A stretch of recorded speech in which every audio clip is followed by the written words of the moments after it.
Repeat, Acer Plaza.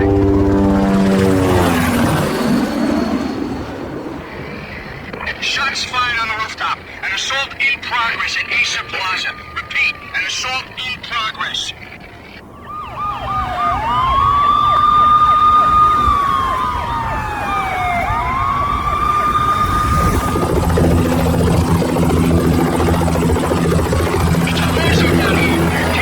Dispatcher, need additional units. Additional units now. Officer in danger. Officer in danger. 10-5, please repeat. 10-5, all units, emergency. Officer in danger. Acer Plaza, repeat. Acer Plaza, all units. They were all dead. The final gunshot was an exclamation mark to everything that had led to this point. I released my finger from the trigger, and then it was over. To make any kind of sense of it, I need to go back 3 years. Back to the night the pain started.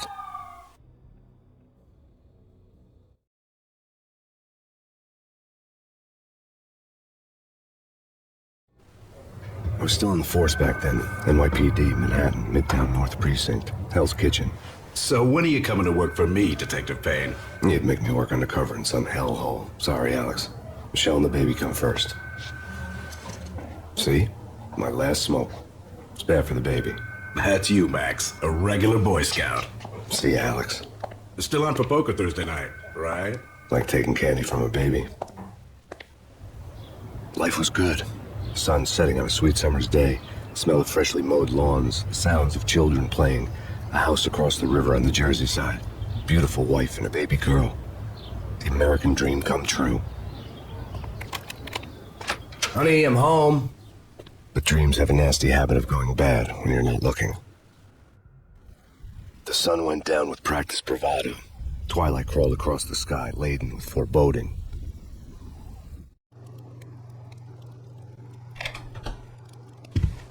Michelle, honey, anybody home?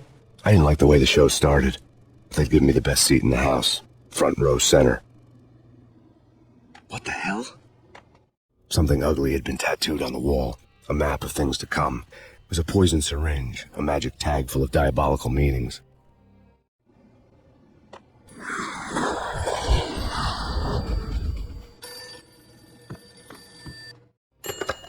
Listen, someone's broken into my house. Call 911. Is this the Payne residence? Yes, someone's broken into my house. They're still here. You have to... Good. I'm afraid I cannot help you. Who is this? Hello?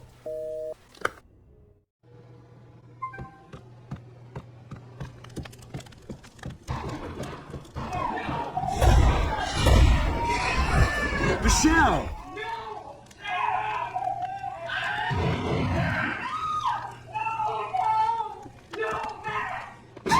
Michelle! Freeze! The NYPD! Drop it!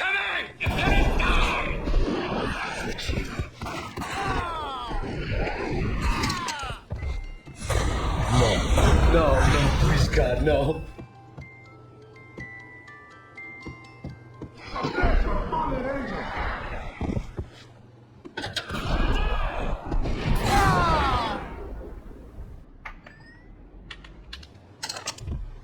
No, God, no, please, Michelle.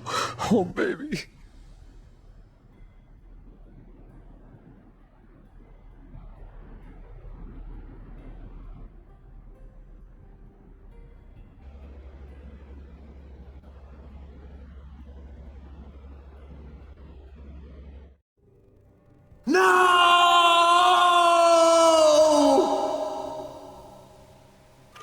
That was 3 years ago. Everything ripped apart in a New York minute. The killer junkies had been high on a previously unknown designer drug, Valkyr, V. After the funeral, I told Alex I'd be transferring to the DEA. It took us 3 long years to get a break in the Valkyr case.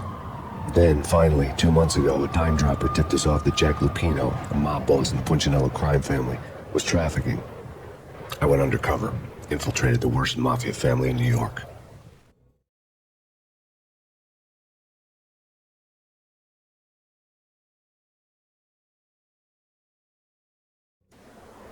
I came in from the cold and the dark. Outside, the city was a cruel monster. I've been slowly working my way from the small time to the big fish, trying to get to the source of the drug. Alex and BB were my only contacts in the DEA, the only ones in this decrepit city who knew I was down here. BB here. Something urgent has come up with Jack Lupino. You need to meet with Alex immediately at the Roscoe Street station. I hadn't had a face-to-face with Alex since I'd gone undercover. Outside, the mercury was falling fast. It was colder than the devil's heart, raining ice pitchforks as if the heavens were ready to fall. Everyone was running for shelter like there was no tomorrow. It didn't get any better when I got to the subway. The feeling hit me like a point-blank shot straight in the face. Something was not right about this. My Beretta stirred nervously under my coat, but the train doors had already shut behind me, and I was in for the ride. Next stop, Roscoe Street Station, and Alex.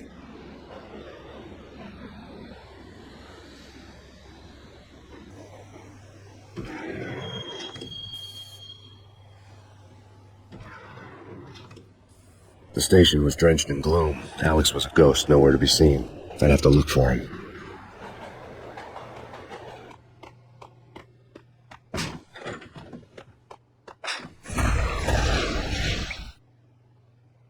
Death was in the air at Roscoe Street.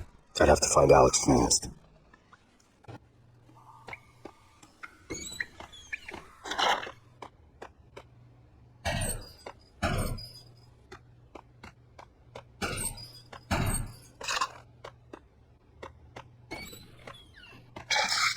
The pills would ease the pain. Wasn't Jake supposed to take care of this?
Did you hear something? Nah, take it easy. What the hell?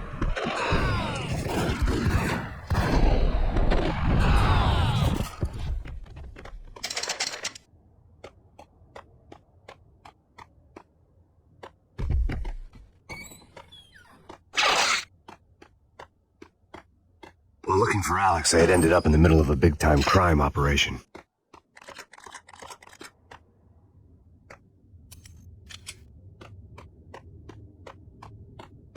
Hitting Roscoe Bank ain't no.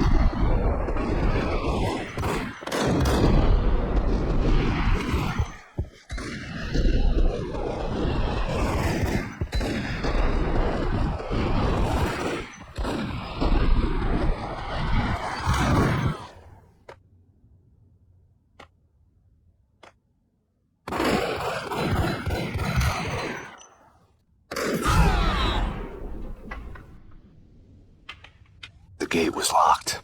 I would have to find another way to get to the tunnel.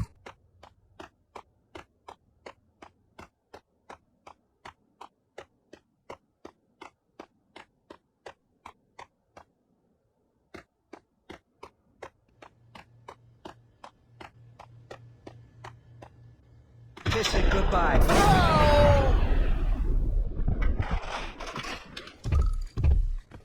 You saved me, man. What's going on here? A massacre. These armed thugs appear from nowhere. We need to get help. I can make the call from the control room 1 floor up. Can you take me there? Sure, sounds good.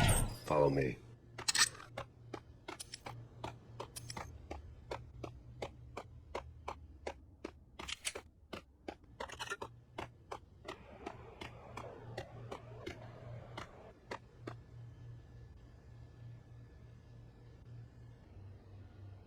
Home free. This way. Look out!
Train lit up like a Christmas tree. Power was back on.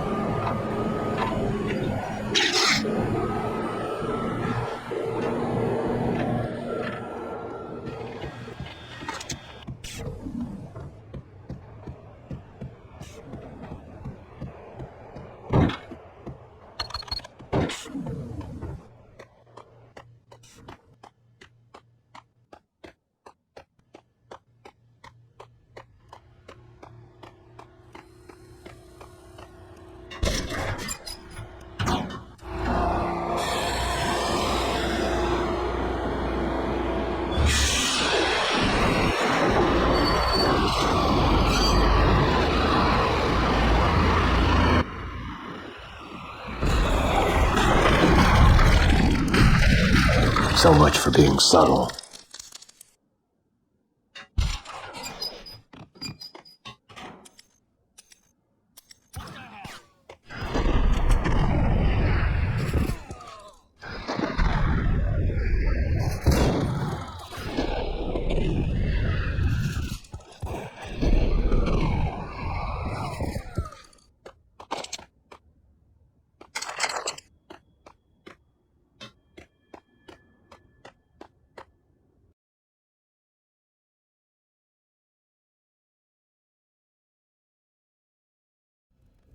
The rusty door led to an abandoned part of the station, closed off since the early 40s. Something big was going down at Roscoe Street. Maybe that's why Alex had wanted to meet me here. Maybe not. One way or the other, I was going to find out.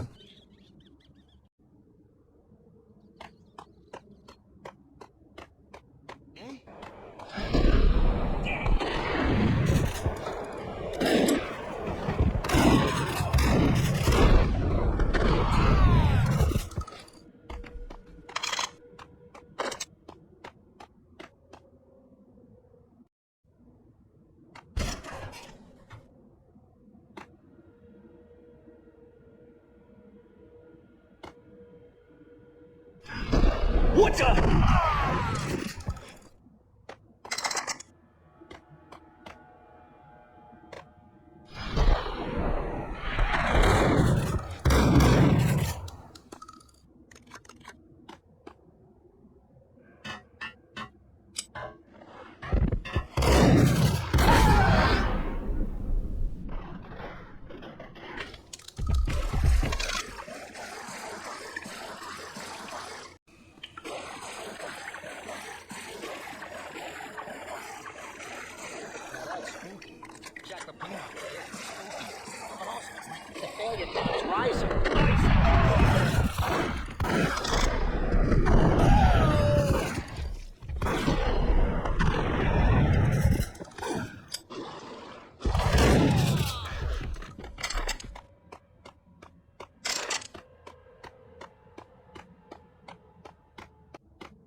Detonator. I grabbed the sucker!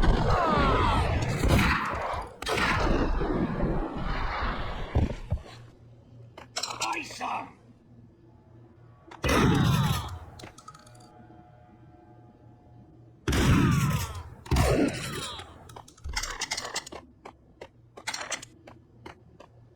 The door had been welded shut ages ago and the bomb was missing a deck.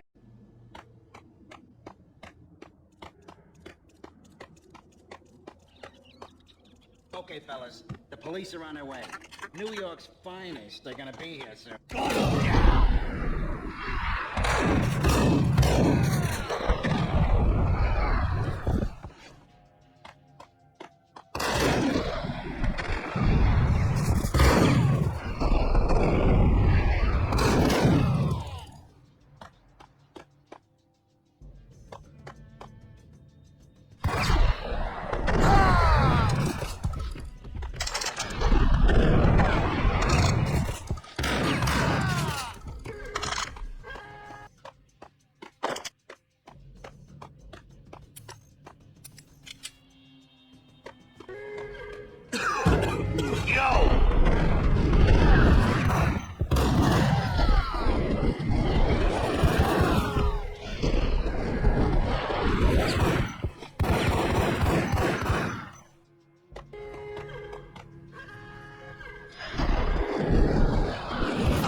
come to you now live from the crime scene. Who is this? Right back at you. This is Deputy Chief Jim Bravura from the NYPD. You are to cease your criminal activities and surrender immediately. Sure thing, Jim. Me and the boys have been talking, and everyone's real sorry. They'll never do it again. Who the hell is this? Being placed at the scene of a bank robbery wouldn't have tipped the odds in my favor.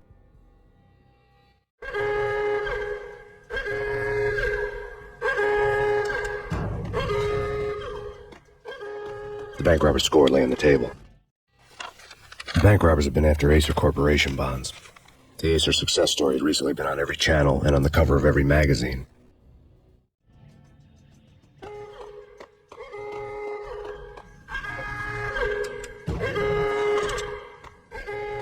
The bank robbers had left their tools on the table. Judging by the detonators, the crooks had bought enough explosives to send Lady Liberty into orbit.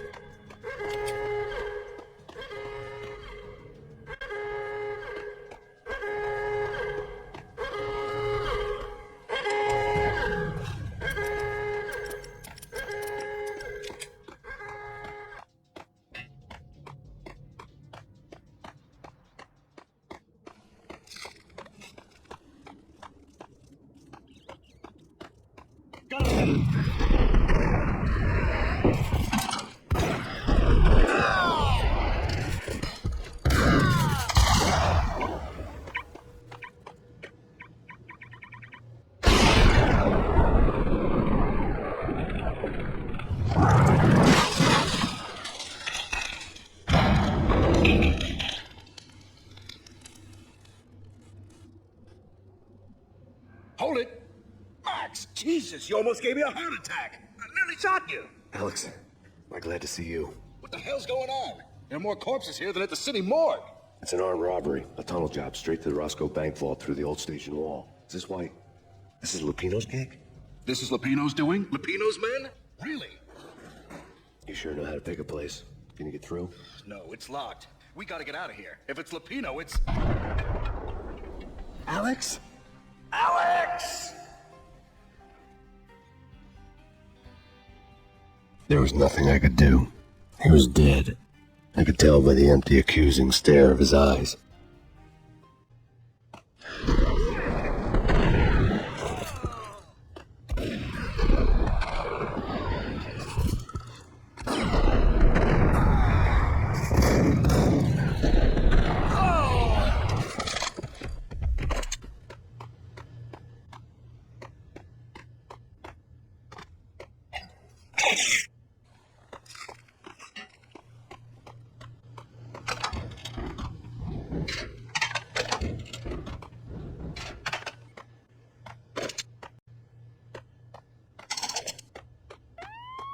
Let's get the hell out of here. We'll be fine.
Alex had kept me relatively sane for the past 3 years.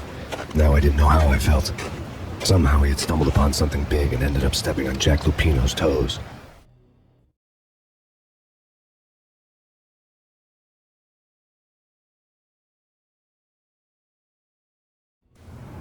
Lupino ran his racket of sex, drugs, and contract killings from a sleazy hotel in a slum block of tenements. The NYPD was closing in. I could hear the sirens. Their wail was a crescendo. Lupino thought he could get us by taking Alex out and leaving me to take the fall for it. All he had gotten was my attention. I went for the hotel first. It was a sad old thing with flickering lamps and faded colors, cheap mobster punks and tired-eyed prostitutes. I walked straight in, playing at Bogart, like I'd done 100 times before. The place was run by a couple of murdering mobsters with shark smiles. The Finito brothers. Ladies and gentlemen, it's the pain in the butt. Pain to the max. You're killing me. Do you make that up yourselves or you get some wino downstairs to come up with it? Don't answer that. A rhetorical question. I got something for the boss. Lupino around? That kind of depends on who's asking. A friend or a junk squad plan. But don't answer. It's one of them, how you put it, rhetorical questions. Lupino ain't here, but he said bye. Lupino wasn't in his cheap hotel. Instead, I ran into the Finito brothers. My cover had been blown. The door slammed shut behind me. And then I was dodging bullets like raindrops. Pain in the butt. Ah, pain to the max. Junk squad. Gotta give you a marble city for you.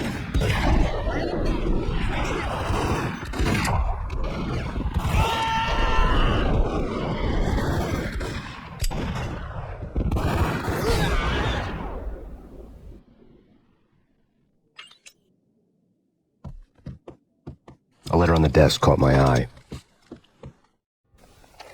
I had met Lupino only once. The gangster ran all his rackets through his right-hand man, Vinny Gognitti.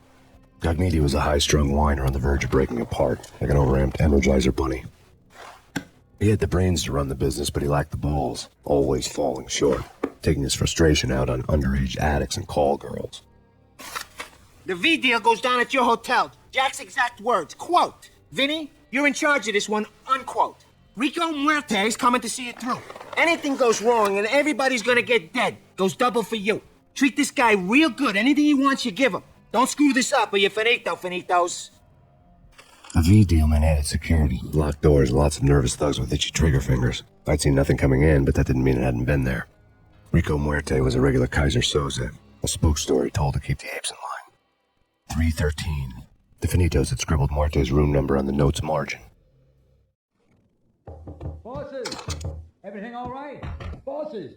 Joey, Virgilia. You're right in there? They're not answering. Call the others. Tell them to come quick. Okay, but we can't wait for them. We gotta go in now. Bosses! We're coming in!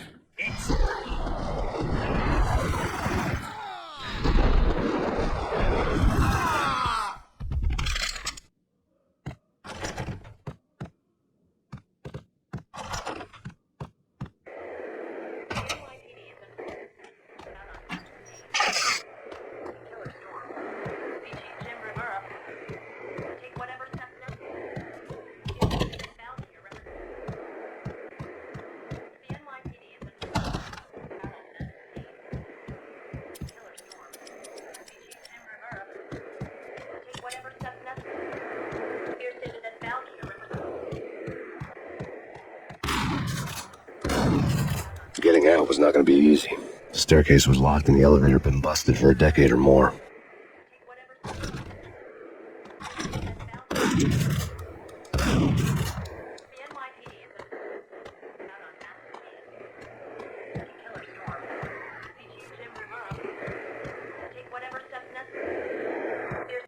In his press conference today, the mayor stated that Valkyr represents a clear danger to New York and called for drastic actions to eliminate the problem. On today's top story, the Valkyr crisis worsens with the murder of DEA Special Agent Alex Balder. Special Agent Balder had been shot repeatedly from a point-blank range. The gunman has been identified as Max Payne. The noose is sure to tighten around this fugitive criminal as more NYPD units join the search to apprehend him. I had just gotten my 15 minutes of fame.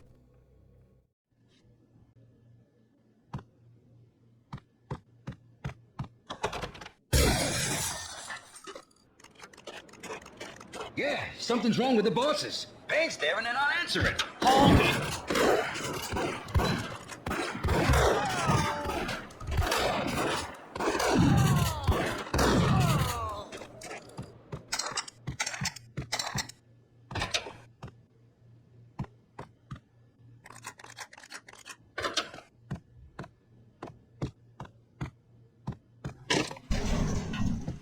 Hold it.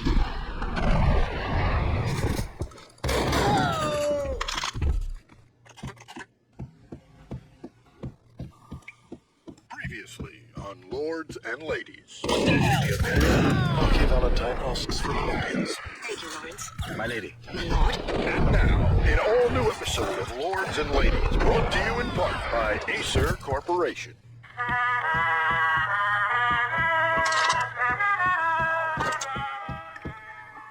My lady. My lord. My lady, of great importance I must bring to your attention. My lord, there he is. In the very first moment, like the colors of your hair. Oh, my lord, you should not do so. But my lady, I must. My lord, no. I forbid you this. Careful, with my My lord. My lady, I beg of you, I must know. Shame is too great for the living. My lord, I am your long-lost sister. Tonight, the city's fight against the nightmare drug Valkyr took a turn for the worse as DEA Special Agent Alex Balder was found brutally slain at the Roscoe Street subway station. A suspect was seen leaving the site only moments after the shots had been fired, and the NYPD is currently in pursuit of Max Payne, a repeated felon believed to be armed and extremely dangerous. And now the weather. The worst winter storm in recorded history continues to pound the city.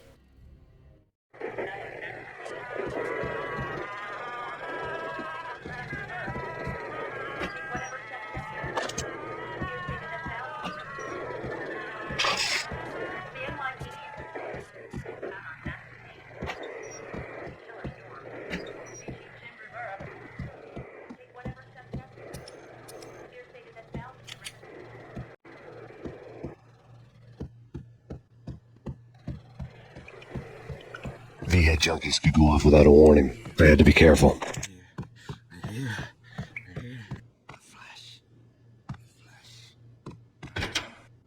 Get him!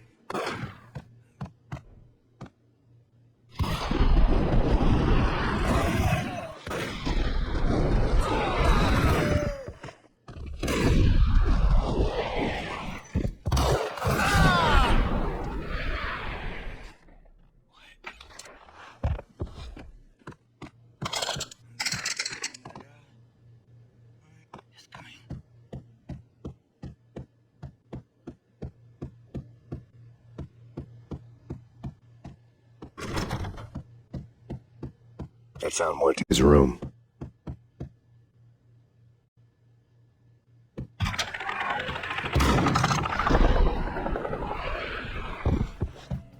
Muerte had received a letter. Our investigation had turned up nothing to link Angelo Punchinello, the head of the Punchinello family, to Valkyr. All tracks had ended with Jack Lupino. The letter in Muerte's room was signed by the Don himself. It was the first hint that the Kingpin knew what was brewing inside his syndicate. The trouble you got into after the Chicago screw-up. The Punchinello family bailed you out. You have been waiting for a chance to pay us back. One of our trusted boys has a monkey the size of King Kong on his back. And we need your special skills for backup on a major deal. Collecting evidence had gotten old, a few hundred bullets back. I was already so far past the point of no return, I couldn't even remember what it looked like when I had passed it.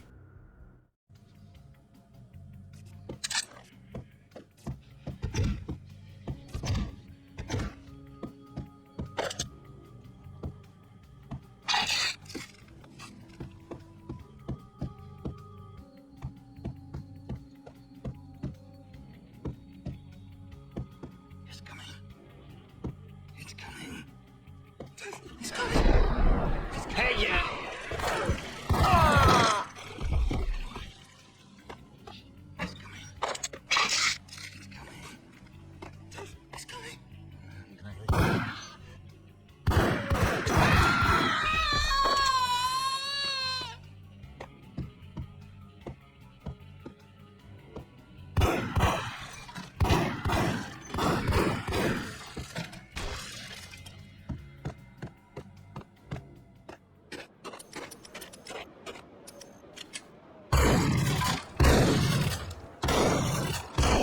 I didn't want to know what had happened here.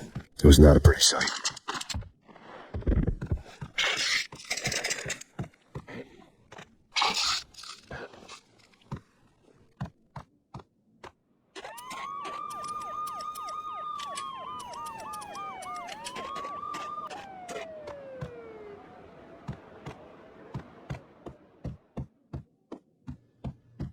Did you hear something? What the sucker?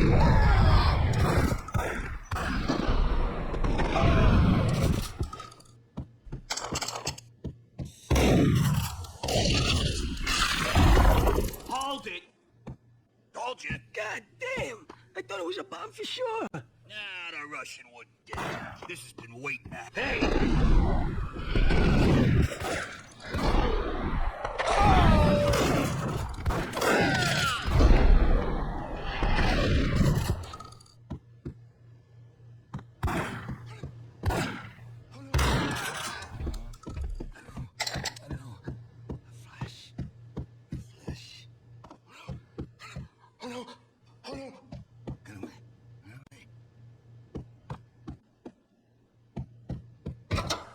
The hooker had left her diary. The diary belonged to a hooker named Candy Dawn. The read would have made a vice cop blush. Had talks with the mystery hag over the phone again. Sent her the latest one-eyed Alfred tape. As long as the hag keeps paying for the tapes, the old man could come every day for all I care. She had a nice sideline, making secret X-rated flicks of her clients and selling them to the highest bidder. It would get her killed if her V-fix for the day didn't do it first. The table.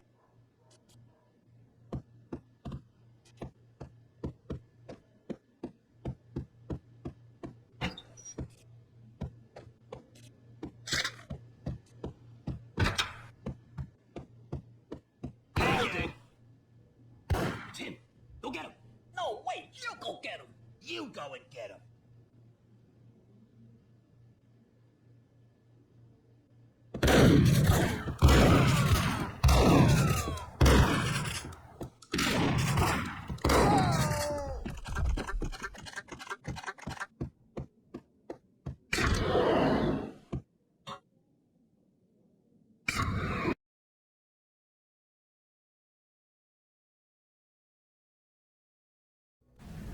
The old service elevator rumbled down to the bowels of Jack Lupino's hotel.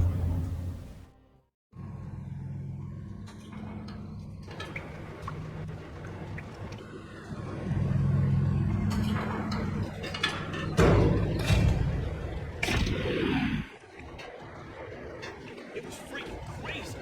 The cops were doing a full-scale siege next door. More traffic than rush hour. I mean, bleeding bastards running by. Whack!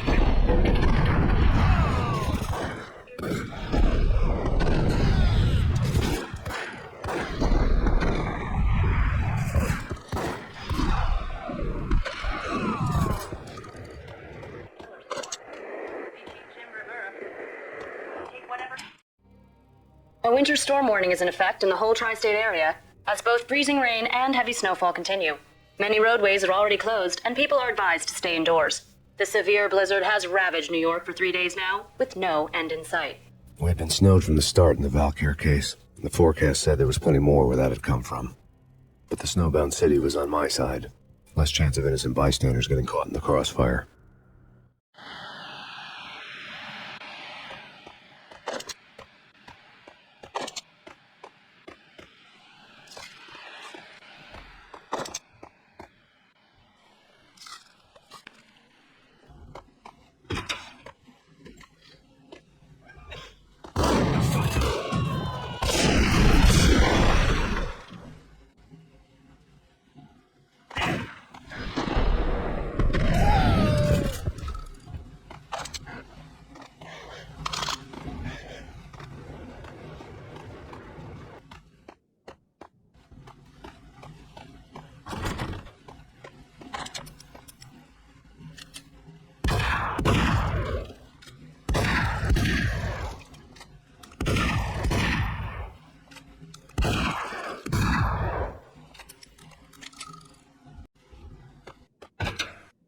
Hey, yeah.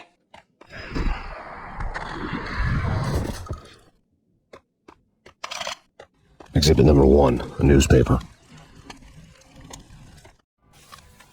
A dead man tied to a chair lay on the boiler room floor. Captain Baseball Bat Boy has an unbeatable track record in superhero death matches. But a six-pack of root beer gets me every time. The murder weapon was a baseball bat, now lying in a pool of drying blood next to a newspaper folded open on a Captain Baseball Bat Boy comic strip. Take vampire movies. Why are they always in L.A.? What?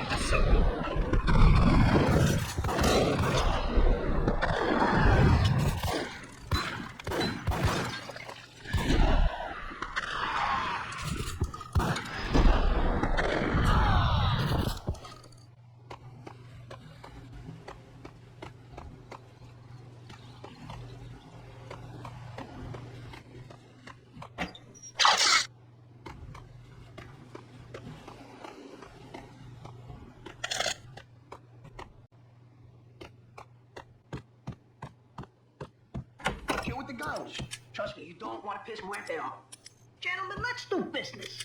Green for green. Cheers and green-eyed angels. Amen. Get here.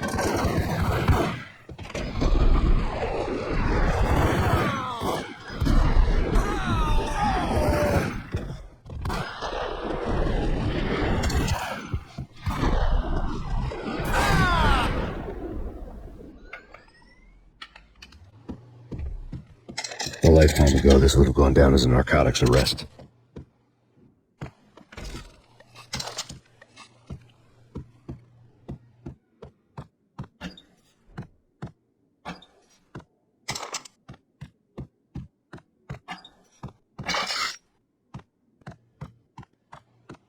There was a key on the table.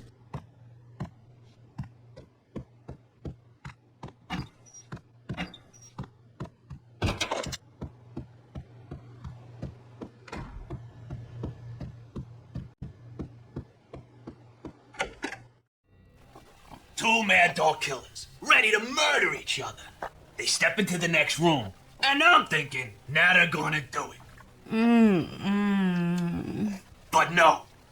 They sit down in front of a TV and solve their differences with a kung fu fighting video game. I tell you, Candy, I was so depressed, I strangled them both with the video game cables. Oh, Rico, you're so bad. I am, ain't I? Rico Muerte, big-time hustler. Who the hell? It's that cop. Muerte went for his gun.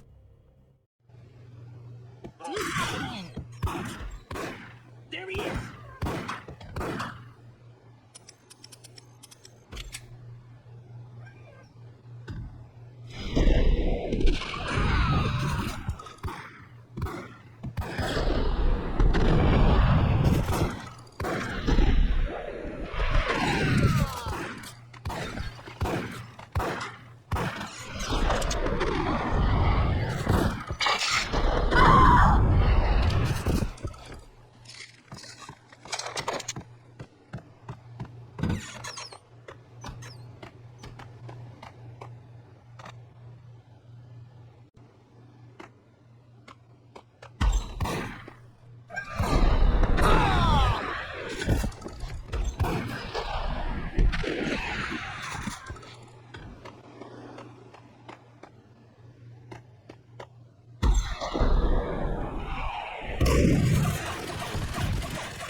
The intake switchboard was still in use. There was an old telephone switchboard in the back room of the reception area, the kind that made phone tapping child's play. It wasn't hard to picture a fat pimp sweating with headphones on, listening to his hookers talk dirty and fake orgasms over a web of party lines, the blood veins of New York.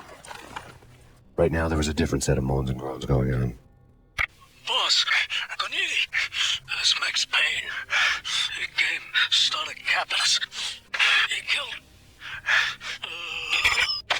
Are you freaking kidding me? He's just one lousy cop. You better be freaking kidding me. word was out. A deadly virus released into the city's corrupt circulatory system. Something wicked this way comes. Max Payne at large.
Turn around, walk away, blow town.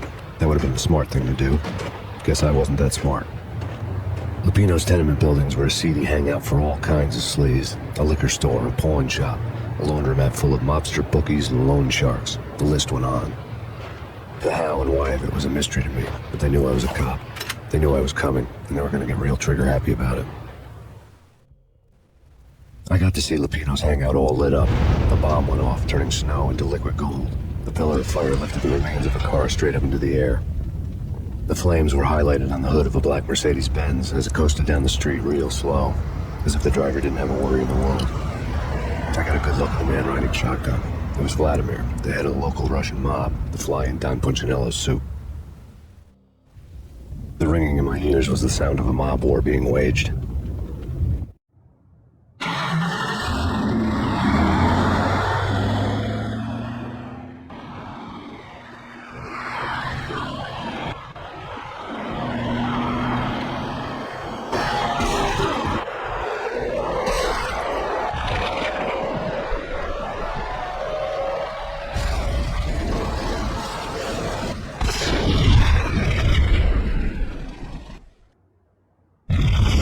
Another bomb exploded inside the closest slum building. It was a lucky break.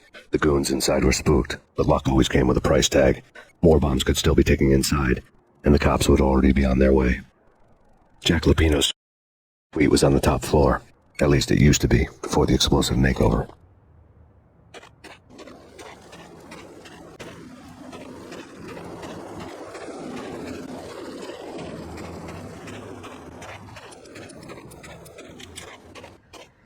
The headlines were a depressing read. The headlines were screaming bloody murder. The storm was a screaming duet with the approaching prowl car sirens. It was all a scream when you were down for the count and wanted for murder.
whole building was rigged with explosives.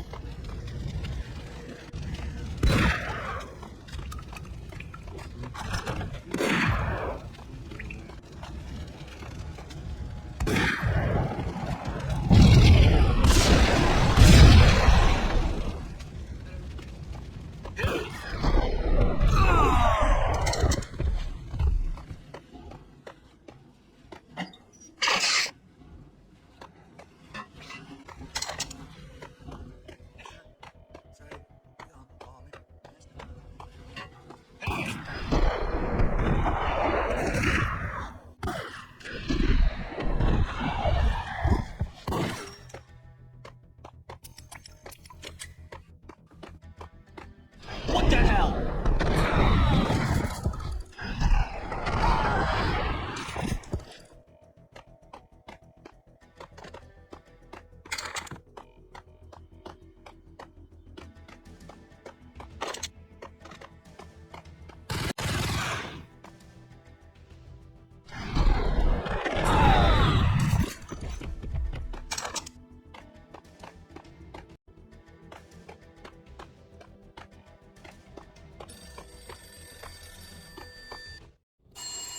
The beaten-up phone in the entrance hall was ringing. It could have been just a junkie in need of a fix, but it turned out to be something more sinister than that. Am I speaking to Mr. Payne? Who wants to know? My name is Alfred Woden. You must hurry.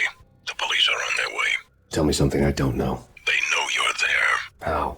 And what's it to you? I will contact you again. The cops arrived, sirens singing in the off-key harmony of a manic-depressive choir. I had a few minutes while the SWAT team would go through their usual routine. By the time they busted in, I needed to be long gone. Max Payne, this is Deputy Chief Jim Bravura from the NYPD. Drop your weapons and come out with your hands above your head. Did you hear something? Nah, take it easy.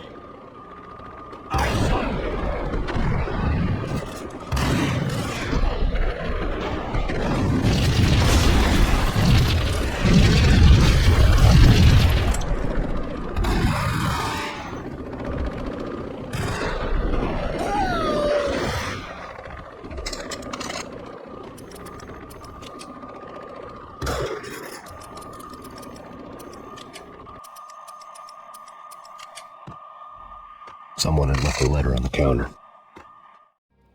Suddenly it all made sense. The bombs, the Russian mob boss making an appearance in person. Gagnidi was his usual self. All talk and no walk. After our hit, the Russian has only a couple of guns left, and they can be bought. There's no freaking way he has the guts to try anything after that. As it turned out, the Russian had plenty of guts. One thing he could count on, you push a man too far and sooner or later he'd start pushing back. Put your hands where I can see them. A gun! There was a key on the shelf.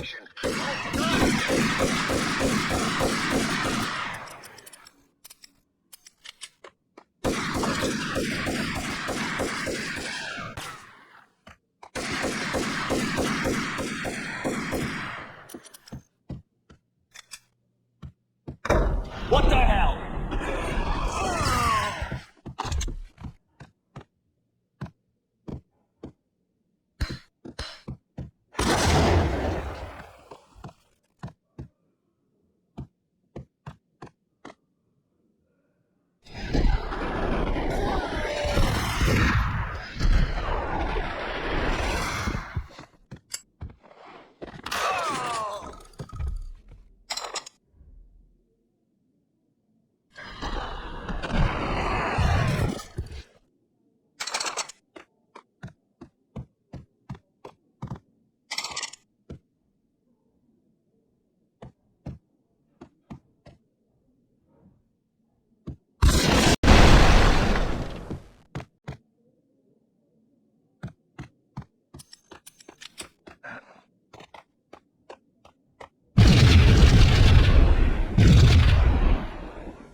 To get to the roof, I'd need to get to the elevator through the locked door up ahead. Pizza delivery. Never seen you before. Buzz off, Joker.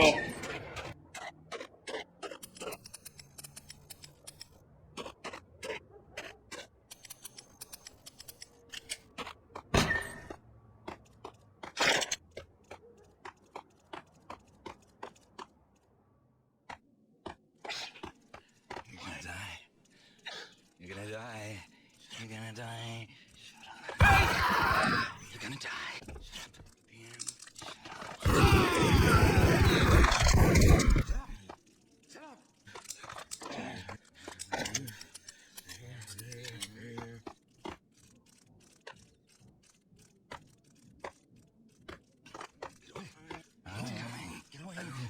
Hey!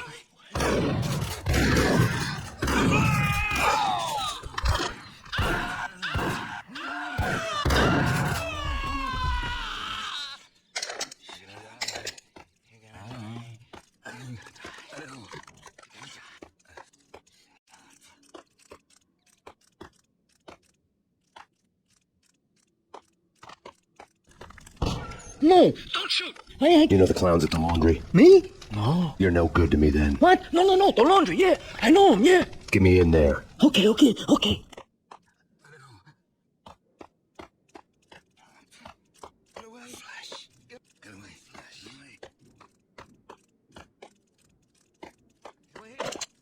away.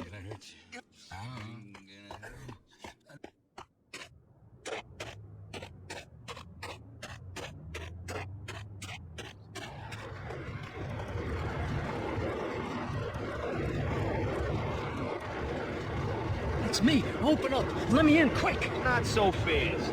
The password. John Woo. Come on. Okay, John Woo. All right. Come right in. It's a trap. It's Payne. It's the Payne.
New York City is in crisis tonight, with reports of Valkyr-related gang war in the streets of the Bronx. Apparently, Max Payne, wanted for questioning in connection with the slaying of a DEA special agent earlier tonight, is waging a one-man war against his former partners in crime. Among the list of casualties so far are notorious mafia members Joey and Virgilio Finito, as well as Rico Muerte, himself a fugitive from the law, and a suspect for several murders in the Chicago area. The NYPD has been placed on full alert. A citywide APB has been put out on Max Payne. Deputy Chief Jim Bravura has promised to take whatever steps necessary to bring him to justice. What those steps may be remains to be seen. For NYCNN TV News, this is Kira Silver.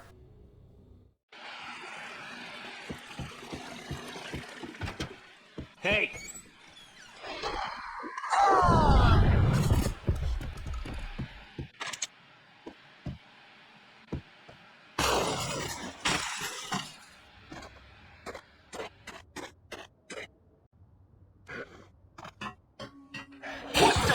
Chris unknown. Get him! I don't want to go there. It's the last one I wanted. But that's where I was in the run. It's not Flamingo, but someone who looks the part down to the finest detail, except that he's evil. I'm hiding in the shadows, watching it all unfold. The finger speaks. He's thinking. It says, that mirrors are more important than television. Somehow I know this.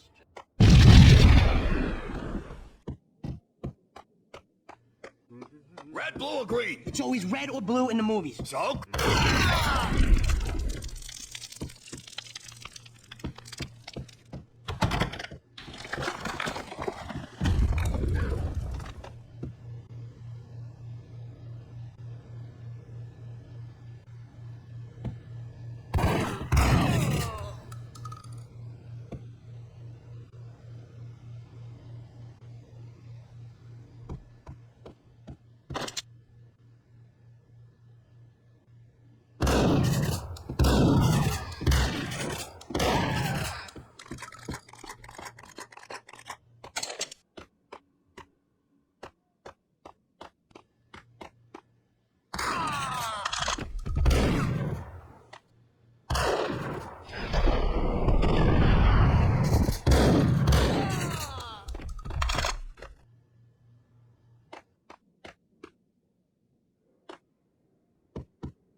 What the hell are you standing around here for? They're bombing us. What are you doing?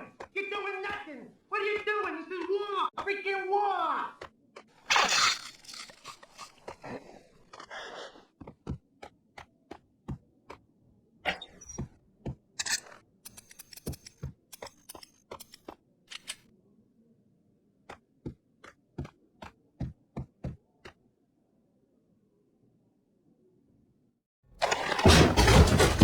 Vinny got needy. Just the man I've been killing to see. Payne? Freaking Fed. I knew from day one there was something screwy about you. What do you think you're doing? You're a freaking cop. You ain't got squad on us. You can't just come in here waving your piece like it meant something. Yeah. Oh, my God. Oh, God, you shot me. Ah. You're dead, Payne. And what the hell are you waiting for, you apes? Kill him. Kill him. With pleasure, boss. Got needy held. I made like Chow Yun Fat.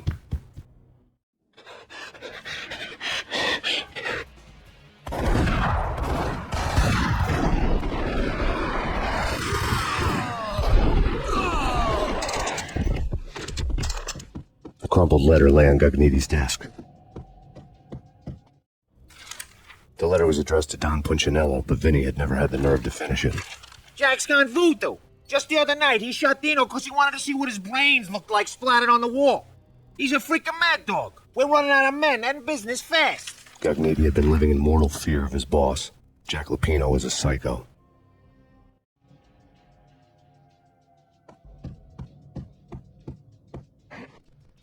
Vinny Gugneedy was running scared. He could run, but with a bullet in the stomach like a broken bottle of Tabasco, he was quickly running out of time. He knew where his boss was, and I wanted to square things up with Jack Lupino. Gugneedy would be moving fast. I don't know about angels, but it's fear that gives men wings.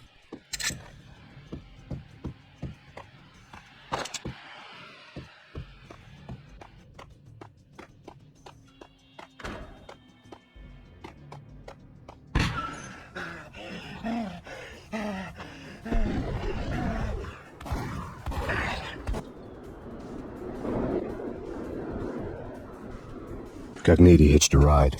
To catch him, I'd have to follow his lead.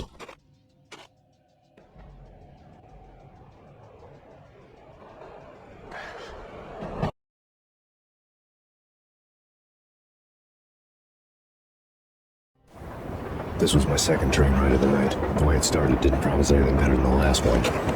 Freezing wind tearing at my face like sandpaper and razors, ice hard and slick on my hands and feet. And somewhere in the background, the wail of sirens, the city howling after me. New York sped by and fast forward.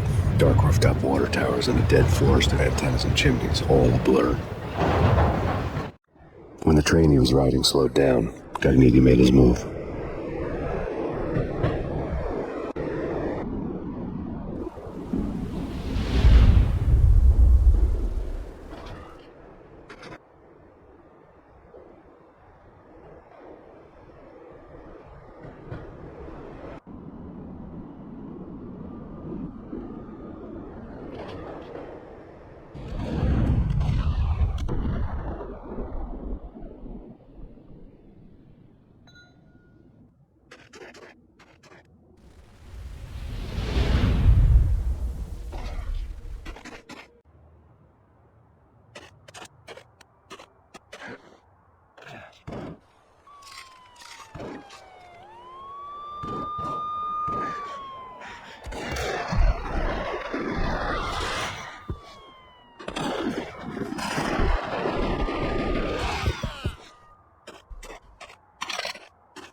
Payne! He's coming down the stairs! Shoot the bastard! Okay, boss, you got it. No problem.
What the hell?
Richer than that, wise guy. Freaking rich.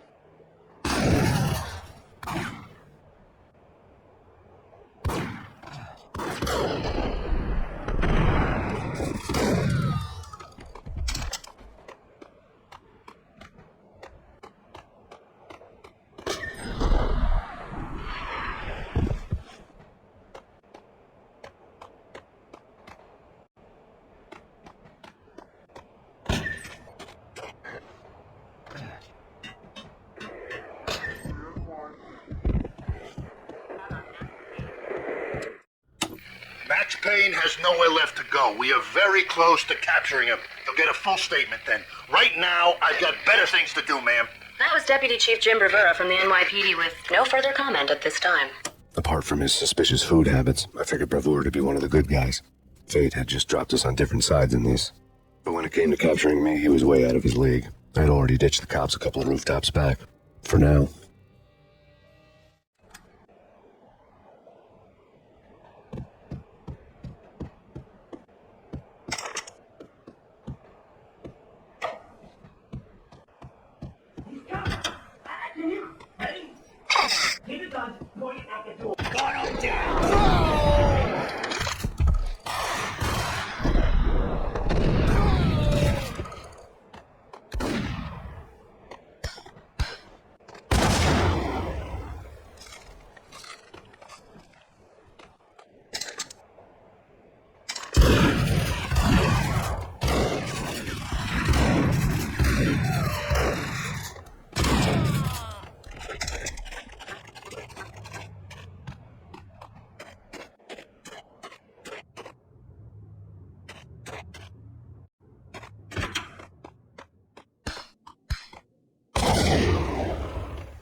fucking...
Gagniti ran out of steam in a dead-end alley with steam boiling out of the sewer grates like all the fires of hell were burning high beneath us. It was shakedown time. Where's Lupino? Screw you! Bad start, Vinny. Ah! Police brutality! I rate pretty high on that. You can't just hurt me in cold blood? Just keep telling yourself that. Listen good, Candyman. I'm not gonna be anybody's fall guy. I want to know where your boss is hiding. There was no glory in this. I hadn't asked for this crap. Trouble had come to me in big dark swarms. The good and the just were like gold dust in the city. I had no illusions. I was not one of them. I was no hero. Just me and the gun and the crook. My options had decreased to a singular course. I'll tell you, just don't hurt me no more. Lupino's at Ragnarök, the nightclub. Book me. Take me to hold me to the freaking jail, just don't hurt me. Your rights will be read at your funeral.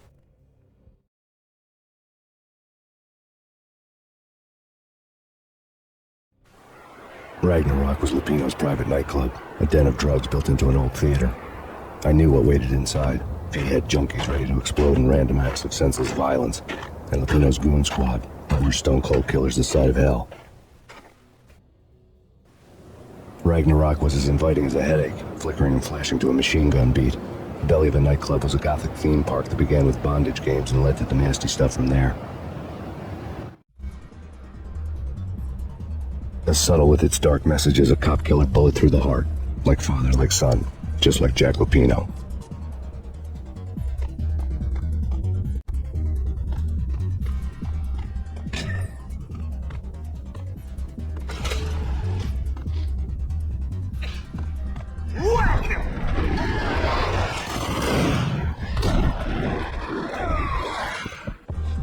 The book had never been a bestseller. Given the setting, I was surprised to find that somebody had been passing time reading. The paperback was entitled, The Age of Murder and Storm. The blurb on the back mentioned Norse mythos and Ragnarök, the end of a Viking world with a terrible winter that covered the earth in ice, when vile crimes were rampant and all humanity lost. I could see how somebody impressionable might get it into their head that we were at the end of time. I was also beginning to see what the nightclub and its owner were all about.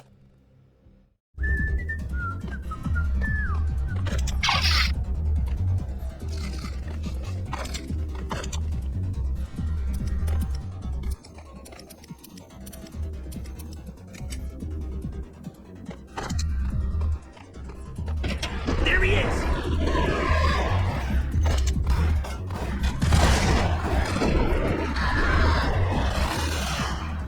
What the hell?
books on the occult had been piled. The room was stacked with light reading, such as Necronomicon, Witchcraft, and Paradise Lost. Old exotic titles like Malleus Maleficarum and De Umbrarum Reini Novum Portus. Books with pentagrams on their covers, all dealing with the occult and the infernal, lying between stacks of horror videos and a couple of Ouija boards. The only thing I could take seriously was the thought of Lupino taking it seriously. He'd been spending a lot of time getting intimate with the guy downstairs. On the table.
The backstage area led to Lupino's inner sanctum. The hot air inside was like an invisible wall, thick with incense and something else. A sickly sweet smell that made you gag. This was the rotten core of the Big Apple. Lupino lurked somewhere ahead, like a spider at the center of his web, waiting. The vapors in the air started to make my head swim. Torn pieces of a letter lay scattered on the sofa. Punchinello had threatened Lupino in writing. The note had been torn to pieces, bloody fingerprints all over it. Don't want you to think that one of my boys is not playing with a full deck. Shape up, Jack. We are running a business here. I'd hate to send the trio to strong-arm you. The trio were the Don's notorious henchmen. It was obvious that Lupino hadn't been intimidated by the threat.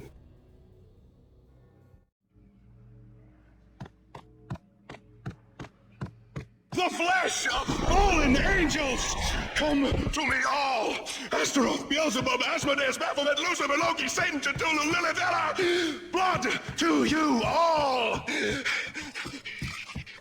Secret living under the skin of reality. I see it, the corruption of flesh. Oh! I'm the wolf, yeah! I am the wolf! It's close. It's coming. You have come. A witness to the end of time. It's now! I will rise to her side!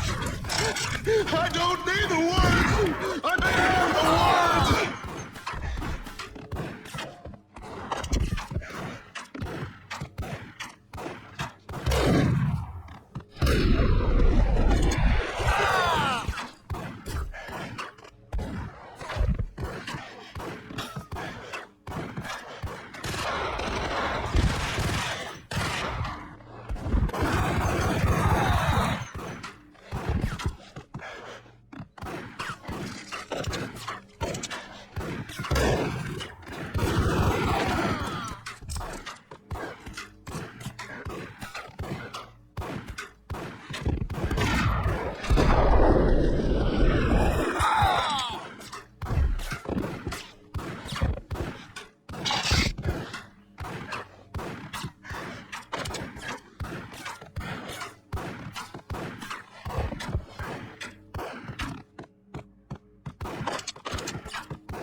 I had known there'd have to be a catch in it somewhere, and this one was the Empire State Building of catches. Lupino was pumped up and dying to go 15 rounds with a mutant alligator. And then he started this spooky monkey talk, straight from a bad dream. Mine. I have tasted the flesh of fallen angels. I've tasted the devil's green blood. It runs in my veins. I've seen beyond the world of skin, the architecture of blood and bow and arrow. Death is coming! She is coming, and hell follows with her. This is the twilight winter. I am ready to be her son. Her time is now. And all who stand in her way must die.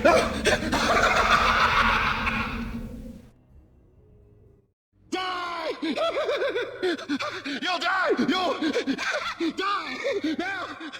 All die!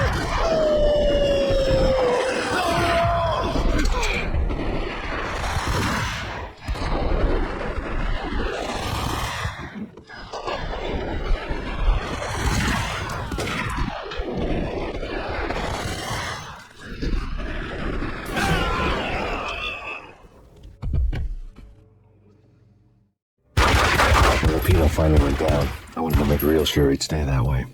He was a bad monster. Turned them into friggin' zombie demons from outer space. I think he's dead already. Huh?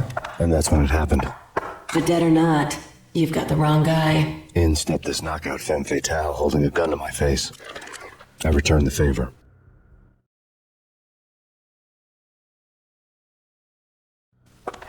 Lisa Punchinello. Lisa Punchinello was the Don's wife. Mona Sachs. Lisa's evil twin. Your safety's off, evil twin. You might hurt someone with that gun of yours. Lisa's the damsel in distress. I'm the professional. I'd blow you away without batting an eye. Sure, and you can check out my credentials splattered all over this joint. Jack couldn't have framed you. Not the state he was in. We're after the same slime bag. Angelo Punchinello's the one who murdered your friend and framed you with it. You know this for a fact? I've got my sources. I don't have a clue these days. I just shoot them as they come. Who put a contract on the Archfiend? This one's mine. I hate the guts of that sadistic wife-beater. Why not pool our bullets for this one? I thought you'd never ask. My finger was starting to twitch. How do you like your whiskey? I'm easy, as long as you don't try to slip me a Mickey. You're a real angel, Max. It was good stuff. Tasted sweet as honey going down. Nothing personal. Can't risk you going berserk and getting Lisa killed.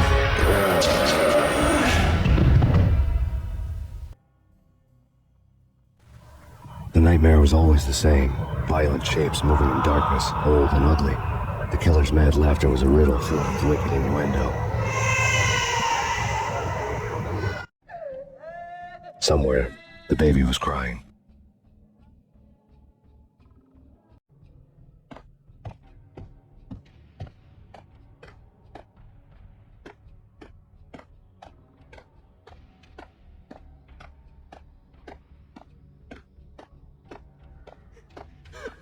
Max, no, please, Max. Why? I didn't mean to. I'm sorry.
Should have known it when we found you snoring next to Lupino's corpse.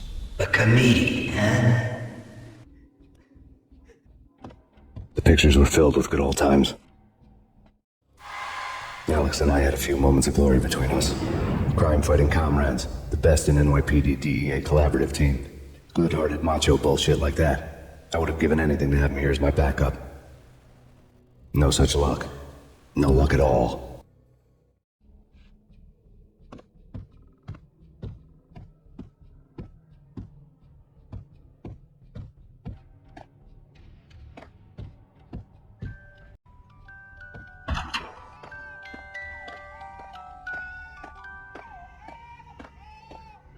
I really love to watch cartoons.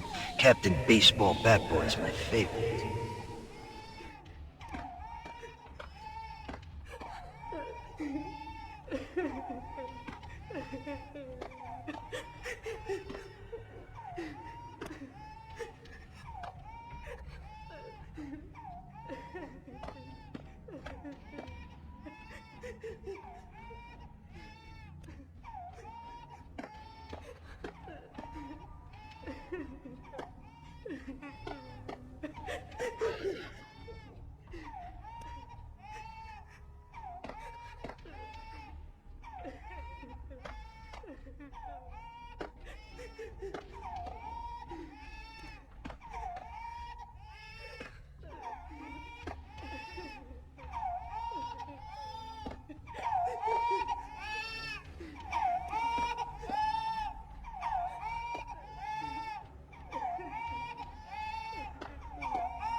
No, please God, no.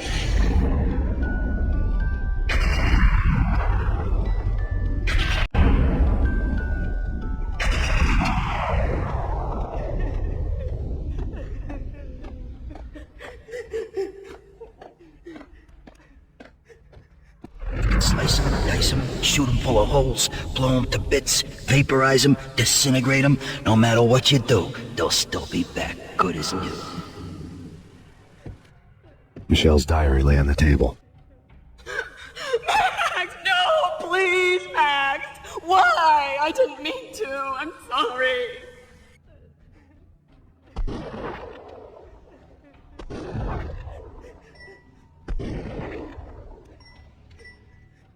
Murderer! You killed her! Nothing like that ever happens in the real world.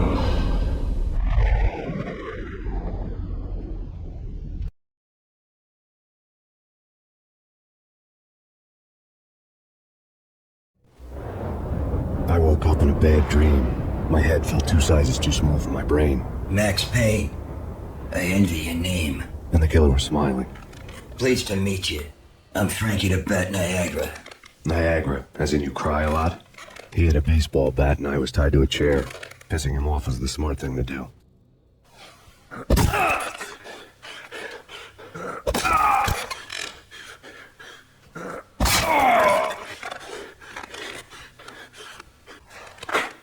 Nothing wrong with a little laugh now and then.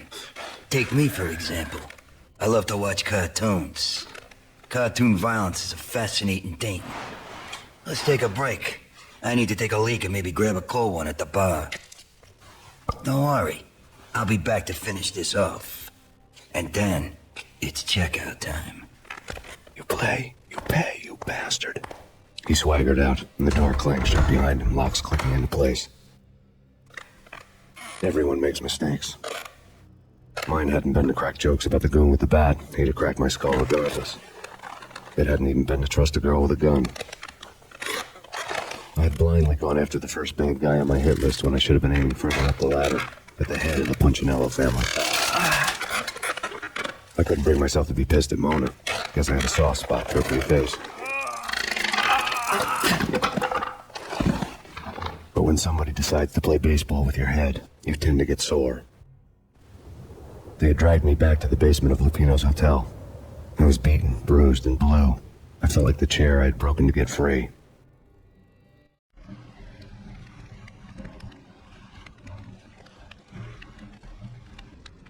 All I had was Niagara's bat, sticky with my own blood.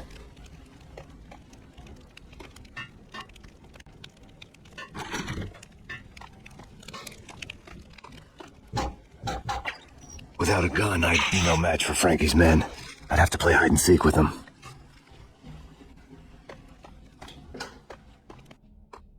It's Frankie's turf. We'll take care of it. Yeah! There we go!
Another newspaper caption for a murder scene.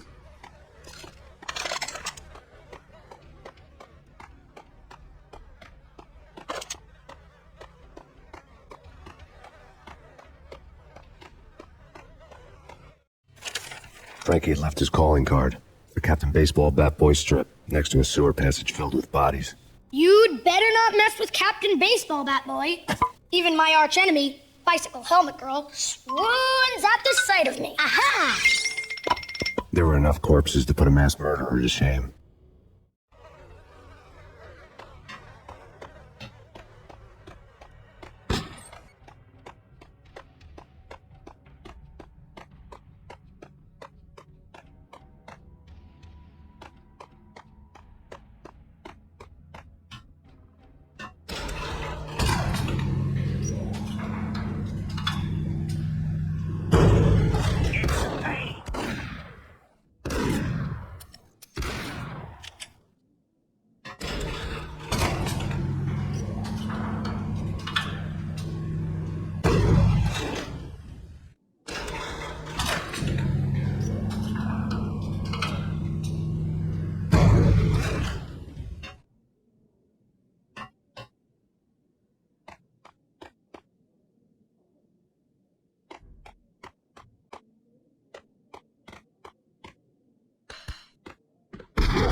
Things were fast going from bad to worse.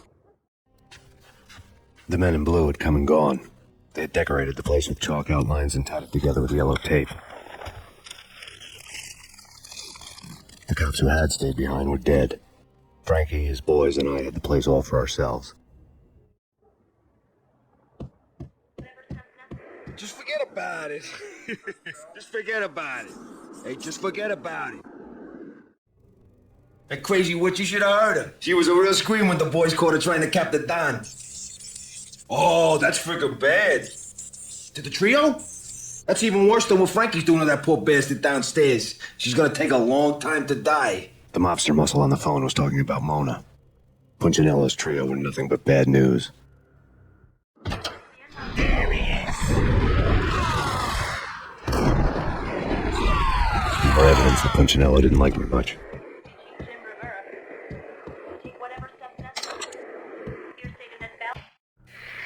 The fact remains that all the victims so far identified in the Ragnarök shooting have been known criminals, many of whom had large doses of V in their blood. Reliable sources say that Max Payne was also among those killed, although no body has been recovered at this time. Reliable sources.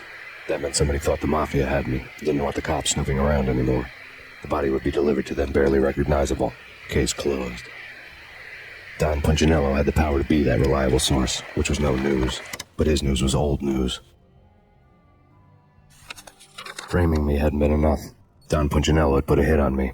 He wanted me dead, and it had been important enough for him to give written instructions to Frankie about it.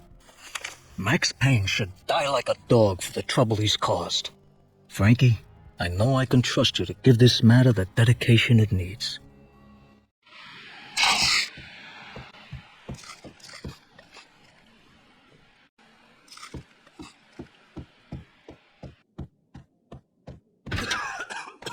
Hold it!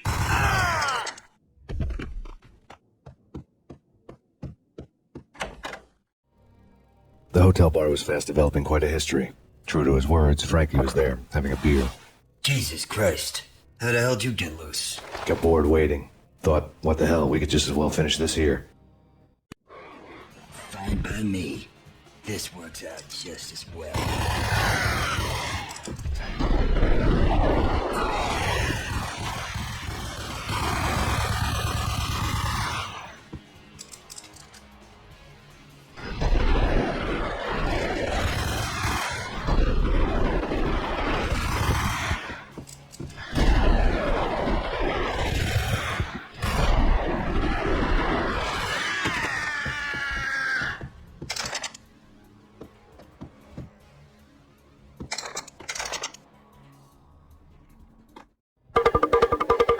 Thank you. You've been a lovely audience. Had enough? I don't play with girls anyway. Unfair! I spotted the tail as soon as I left the hotel. A big black Mercedes. I'd seen the car before. That time it had heralded impressive explosions. Vladimir was back. Bang! You're dead, Max Payne. I might have laughed if I remembered how. What's this supposed to be? Cops and robbers? Look, you want something with me? Get in line. Peace, man. Relax. You know you are a real news item. Armed and dangerous. I am going to make you an offer you can't refuse. I've always wanted to say that. It's a bum rap. I've been framed. Well, that's a moot point. Whatever you did or did not do, I'm sure you had good reason for doing it. Want to hear me out? I'm listening.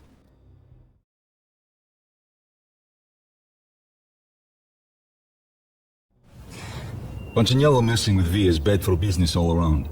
But that's not all. There is this guy, Boris Time, used to pull jobs for me.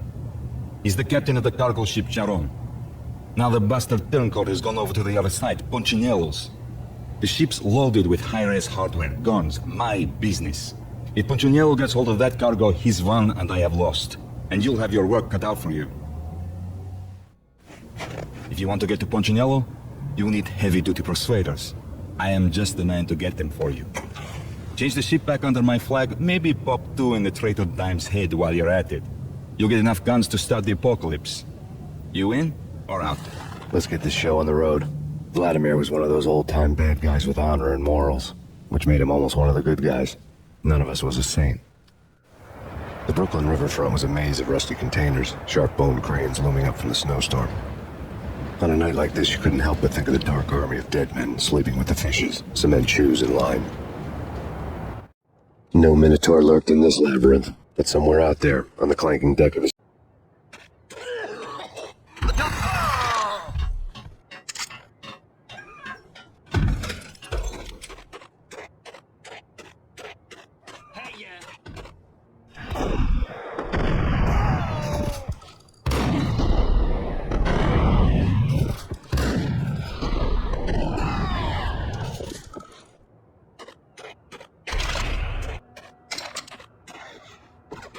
Both of them beat to a pulp.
he's the best.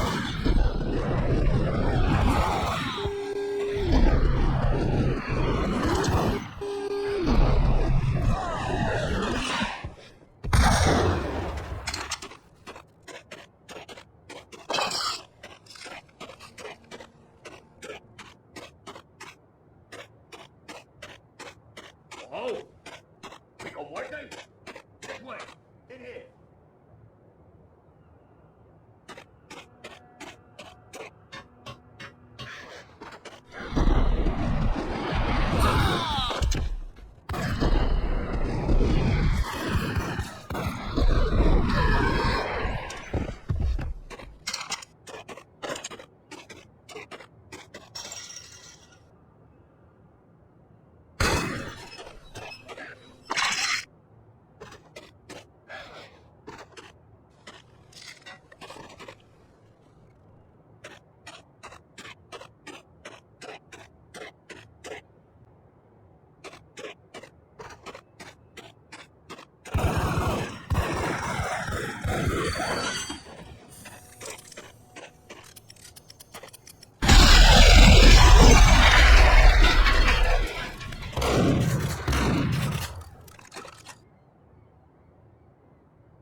Max Payne?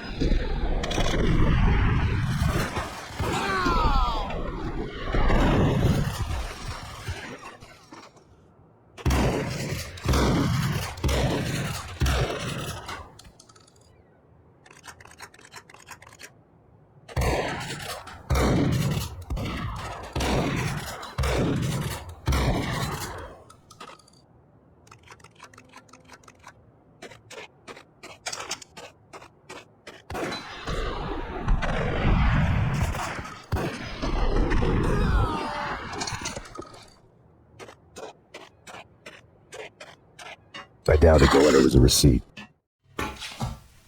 Rico Muerte had come to town to do more than just sort out family troubles. Exhibits number 1, 2, and 3. A briefcase of money, a sniper rifle, and an envelope with one word neatly printed on a folded piece of expensive paper. Mayor. It didn't sound like a mafia contract at all. It was too cold and too to the point.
Get him!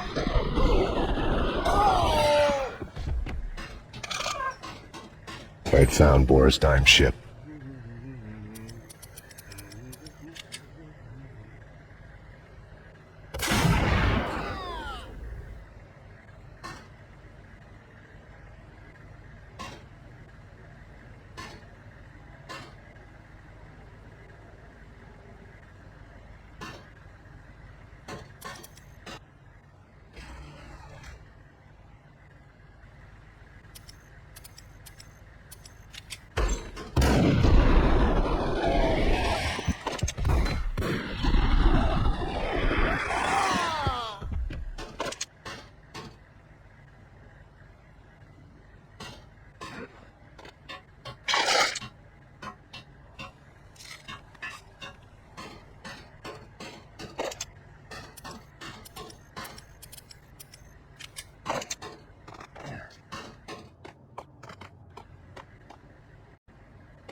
Rust had crept over the sides of the cargo steamer a long time ago.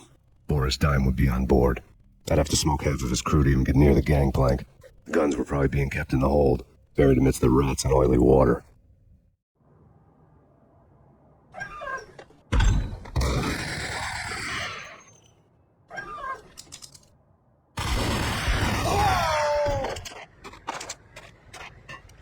What the hell?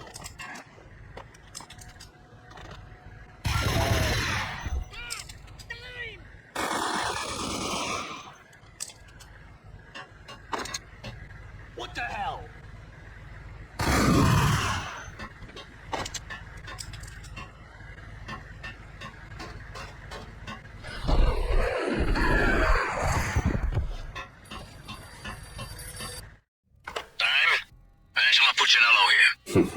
Angie, tell me, how much did Dime cost you?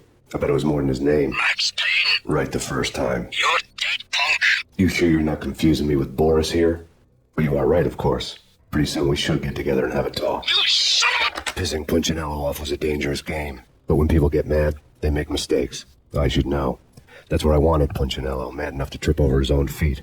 Preferably into a grave.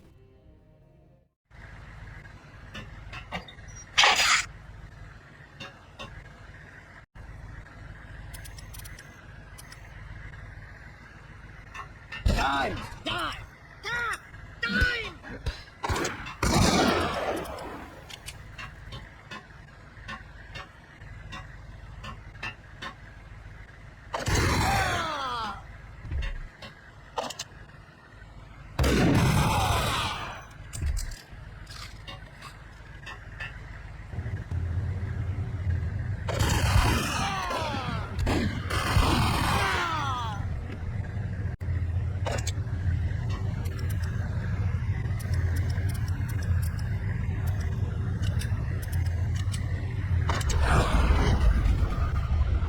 Tell the devil that Dime sent you.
Anybody who says different is calling me a liar.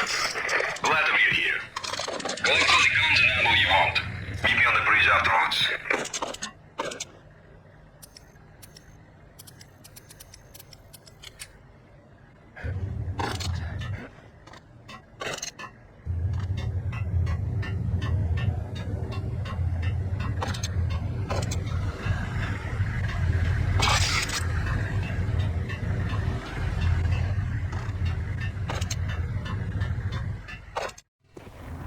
Did you get everything you need? Check. I owe you.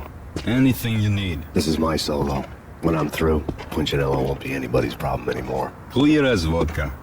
But anytime you get between a rock and a hard place, just whistle.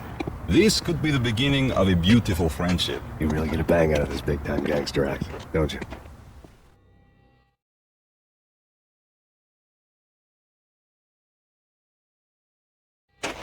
Even with all this firepower, I figured I couldn't get to Punchinello at his manor. I could only hope that he wouldn't pass a chance to hear me beg, to see he's won. This is Max Payne. I want to cut a deal. Payne, you're a dead man. That's what everybody keeps telling me. I got your ship and her cargo. I want to meet. No pain, no gain. Capiche? You know my restaurant? Yeah, I know it. One out. Punchinello's restaurant had seen better days. Snow was falling like ashes from post-apocalyptic skies, but that was outside. Things would soon get hot in the Don's restaurant. I knew it was a long shot, Angelo Punchinello actually showing up, but there was no crime in hoping.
Punchinello was burning to get me.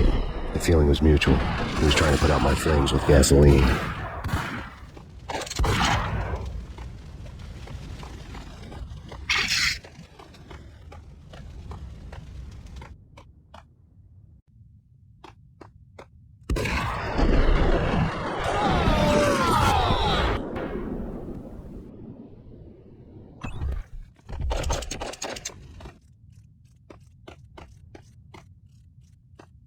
The mobsters have been guarding a real treasure. The way out of this disco inferno.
Vlad had seen my smoke signals. The Mercedes was revving to go, almost drowning out the banshee wail of the sirens.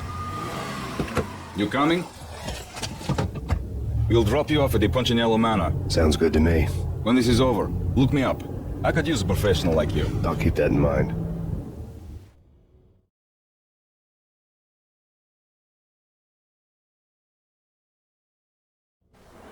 The night groaned with cold. The garden lights flickered nervously. In their light, the falling snow was dead white before the darkness ate it up. I'd heard the stories. The trio were mad dogs. They'd have hung the heads of their enemies over the manor gates if the capital would only let them. Punchinello wanted pain. He'd see the pain. The trick in my situation was that there was no trick, no matter what the movies tell you. No rules, no secret mantra, no roadmap. It wasn't about how smart or how good you were. It was chaos and luck. And anyone who thought different was a fool. All you could do was to hang on madly, as long and as hard as you could. Someone had graciously left the back door open for me and killed the guards. My money was on Mona. I knew the trio would be standing between me and Punchinello. I had read their rap sheets, thick as phone books. No one would be walking out of here alive. The numbing cold of the broken night had followed me in. Upstairs, the trio tangoed down the manor halls to the silent rhythm of their murderous hearts. The blood of their victims rust on their lips. Vince Mignano, Pilot Providence, a.k.a. Big Brother, and Joe Deadpan Salem. The pistol was a frozen lump in my hand, piercing the skin, gnawing me to the bone.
No one's going anywhere. It's too late.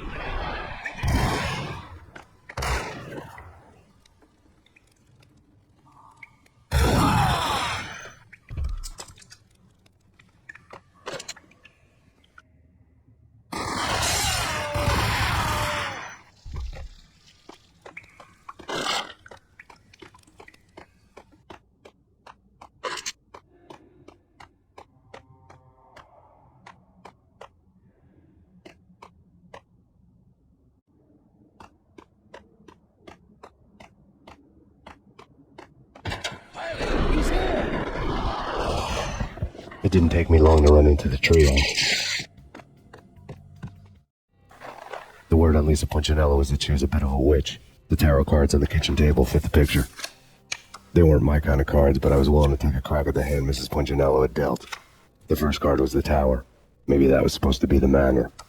It got easy after that. The devil was the master of the house, and death was me, coming for him.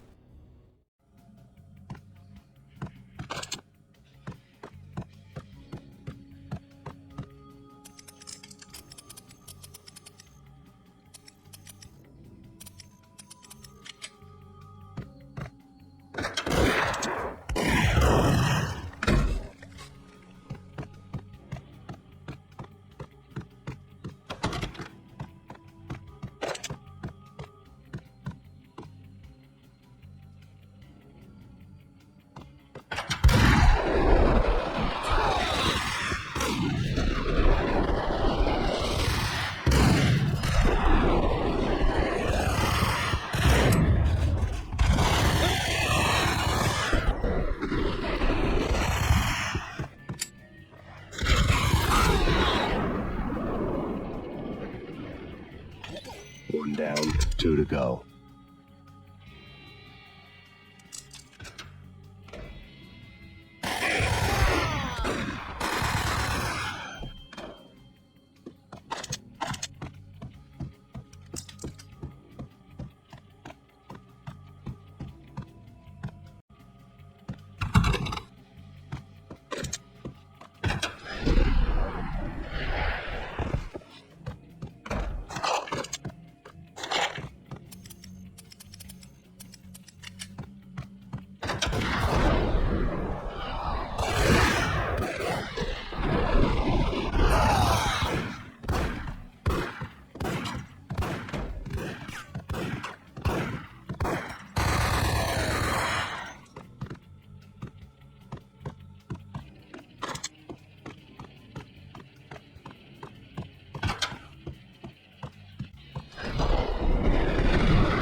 take care of him. I want him dead.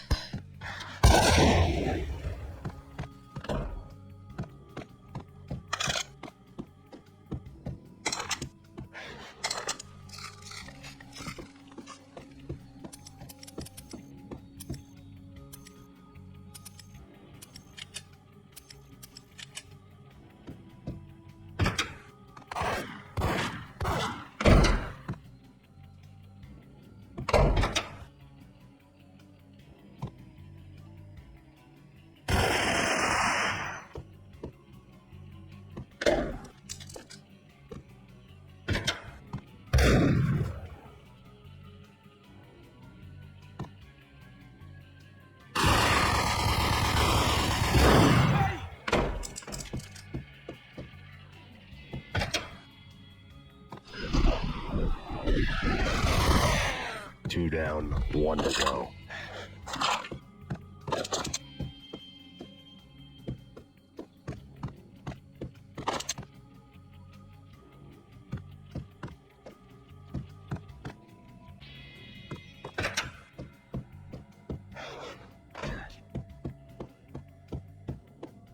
Don't stop at him!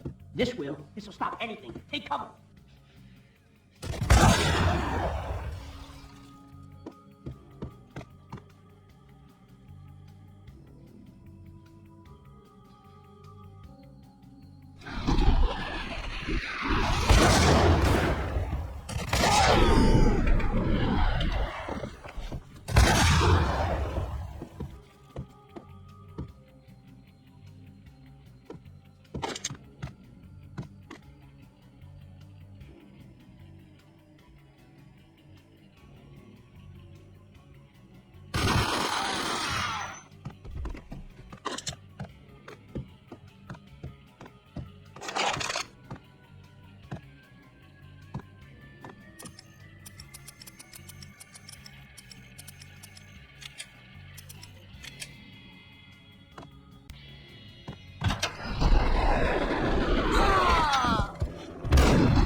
It's too late for her.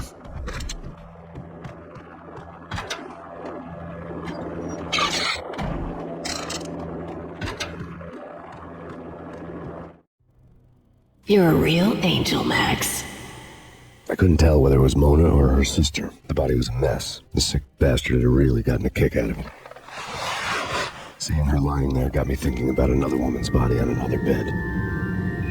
Got me thinking about a fallen cradle.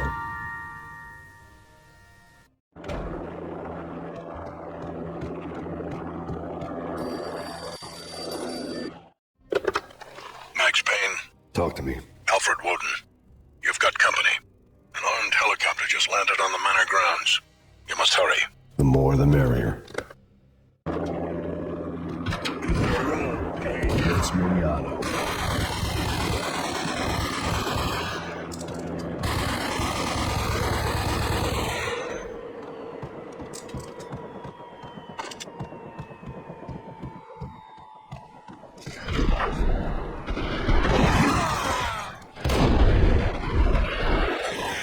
Punchinello's trio was done for.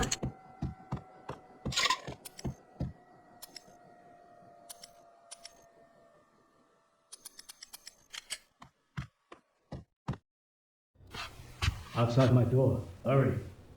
He's coming for me. You gotta hurry. Please. I could hear Punchinello on the phone begging for help. He should have been saying his goodbyes. Punchinello was a pushover. The moment I stepped into the room, he folded like a deuce before a royal flush. No, wait. I was just doing what I was told. I couldn't refuse. She's someone high up. Government, maybe. I don't know. He was trying to buy more sand for his hourglass. I wasn't selling any. No, I told him not to.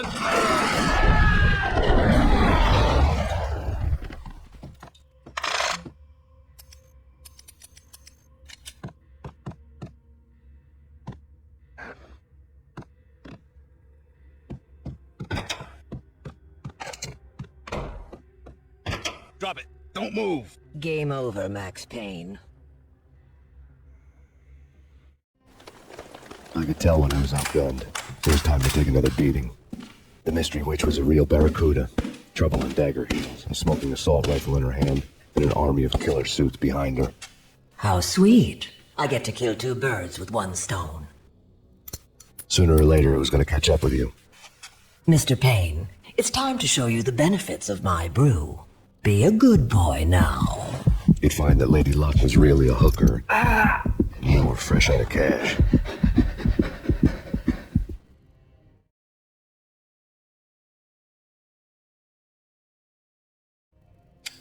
Gentlemen, we're done here. Take me to Cold Steel. She had just given me an OD of Valkyr. I could feel green fire eating my brains. They turned to steam. They did a fade on me. I'd never had a chance. The witch had got me just as sure as if she put a gun to my head and pulled the trigger. The shadows rushed me, bruised mugshot faces hungry for revenge. They knew my weak spots and closed in for the kill. The floor turned into a vortex of green blood. I fell. The flesh of fallen angels. The flesh of fallen angels. Who's there? Max? Max, is that you? Max? Where are you, Max? Please. No, please, Max, no. I'm sorry. Please don't, Max, no. Please. Max? Where are you, Max? Please. The letter was staring at me. There was something disturbingly familiar about the letter before me. The handwriting was all pretty curves. You're in a graphic novel. The truth split my skull open, a glaring green light washing the lies away. All of my past was just fragmented still shots, words hanging in the air like balloons. I was in a graphic novel. Funny as hell. It was the most horrible thing I could think of. Bartender is shiny stuff and dreams are made of stooped necromancers. He sings like a banana wrist, having strayed too close to the constellations on their shaved skulls. There was a bad line in a prank call. Someone spouting insane babble. I couldn't make sense of it. But I had an overwhelming sense of deja vu. The caller's voice sounded oddly familiar.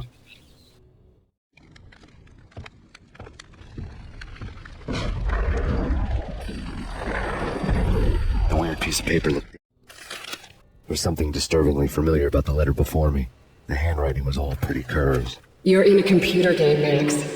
The truth was a burning green crack through my brain, weapon statistics hanging in the air glimpsed out of the corner of my eye, endless repetition of the act of shooting, time slowing down to show off my moves, the paranoid feel of someone controlling my every step.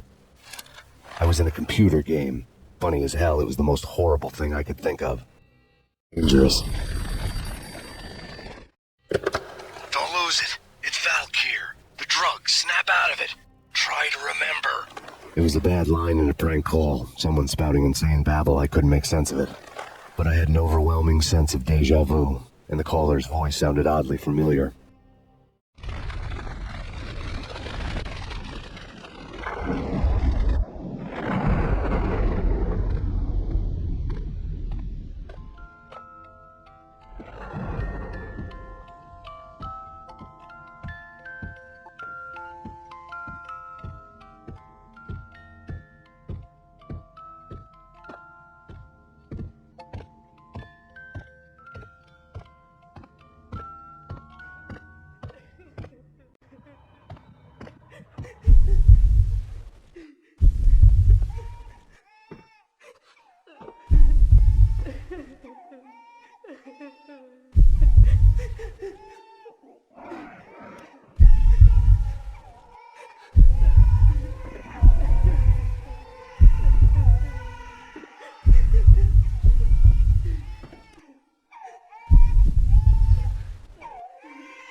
You killed her!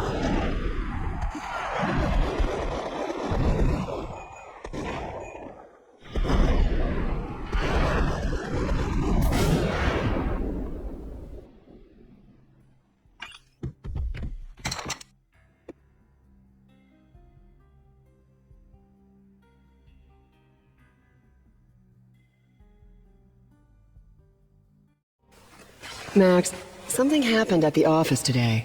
A strange memo. Something about Vikings. Honey, I gotta run. You can tell me all about it this evening. Have a nice day, darling. The bullet holes were rubies on her chest, blood glowing on her ivory skin. She was so beautiful. The killer was smiling. The flesh of fallen angels.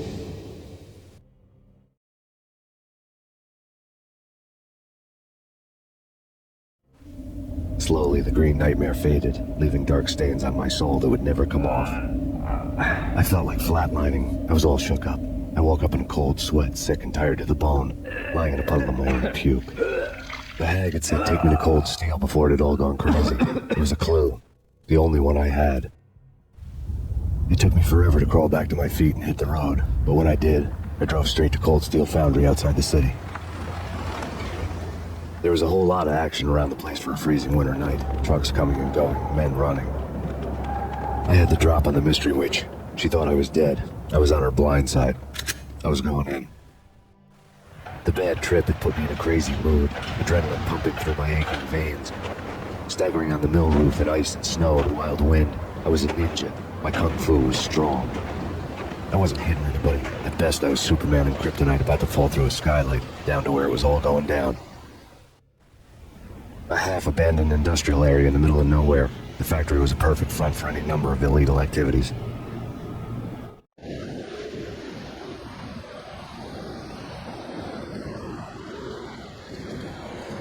In the belly of the plant, molten metal boiled and bubbled like a witch's brew.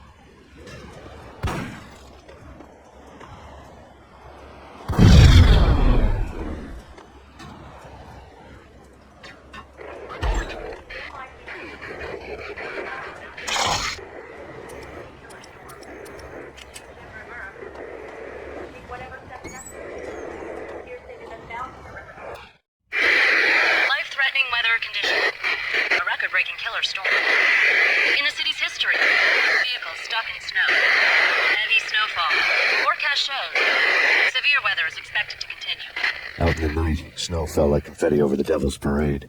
The storm was anything but over.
Can you believe it?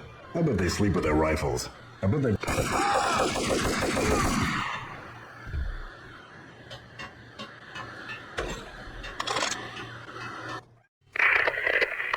breached. The facility has been compromised. Repeat, the Deep Six has been compromised. Initiate Operation Deadeye. The walkie-talkie military lingo could mean only one thing. They were getting ready to destroy the evidence and vanish into the night. I was so close. The hidden truths were just around the corner.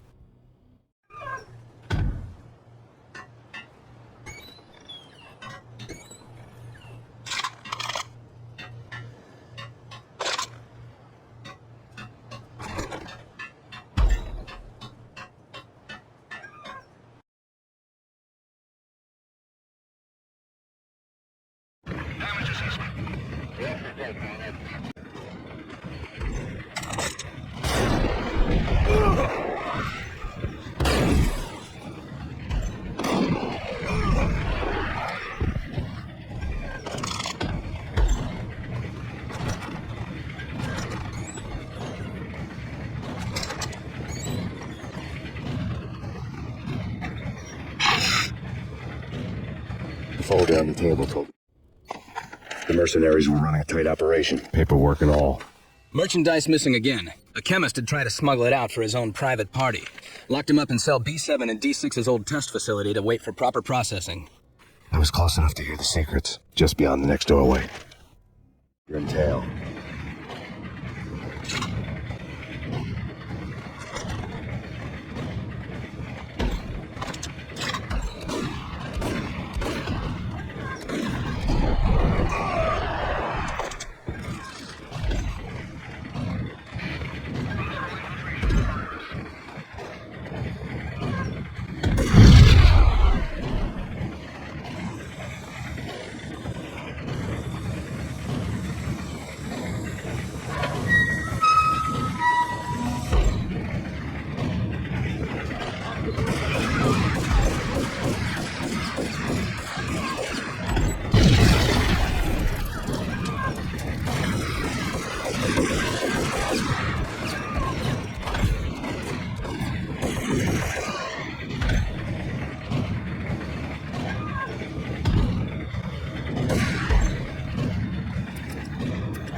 The monitor showed me the way.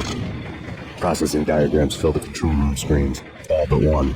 An elevator titled D6 on one of the screens. Somewhere onwards, past rooms of ovens, in the core of the plant.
pursuit of the intruder.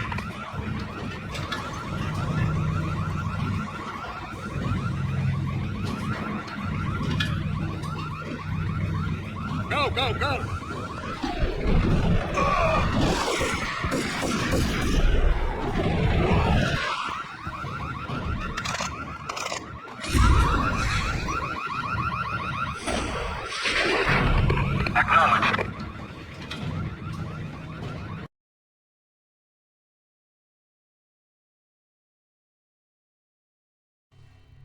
I had taken on the role of the mythic detective, Bogart as Marlowe, or as Sam Spade going after the Maltese Falcon to unravel all the mysteries. Following a path of clues to that final revelation, even if it would take me down to the cold, cavernous depths of a grave. You can't do this! My men are still inside! Do you have any idea why this is called Operation Dead Eyes?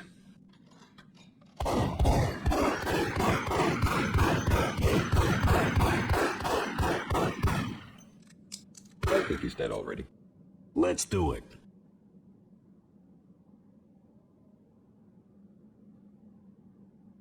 Attention all personnel. The self-destruction sequence has been initiated.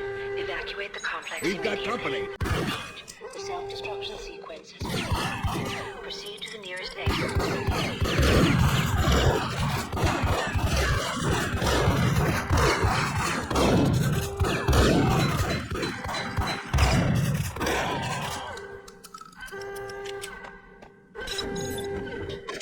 I had seen the logo on the floor. There was an old army bunker under the steel mill. I knew the military plaque on the floor. I had seen 1,000 variations of the insignia on crumbling brick walls everywhere in the city. The sword replaced by a syringe. Project Valhalla, V for Valkyr, V for Valhalla. All of a sudden it read like a crackpot conspiracy theory. Or before.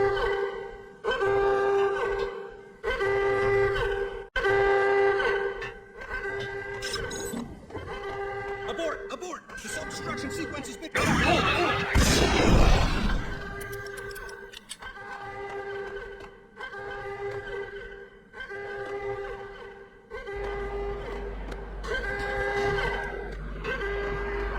Attention all personnel. The self-destruction sequence has been initiated. Proceed to the nearest exit immediately.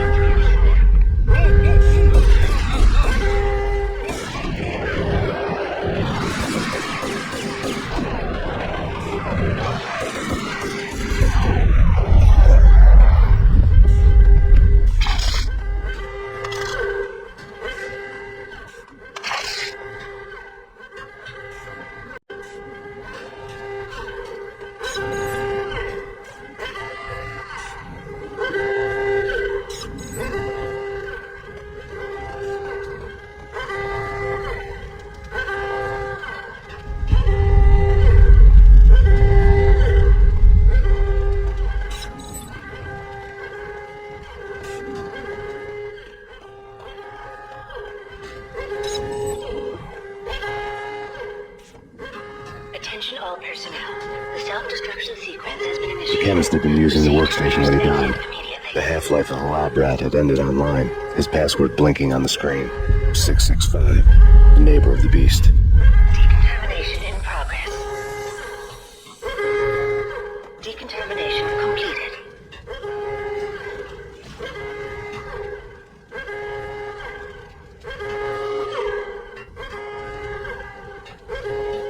Decontamination in progress. Decontamination completed.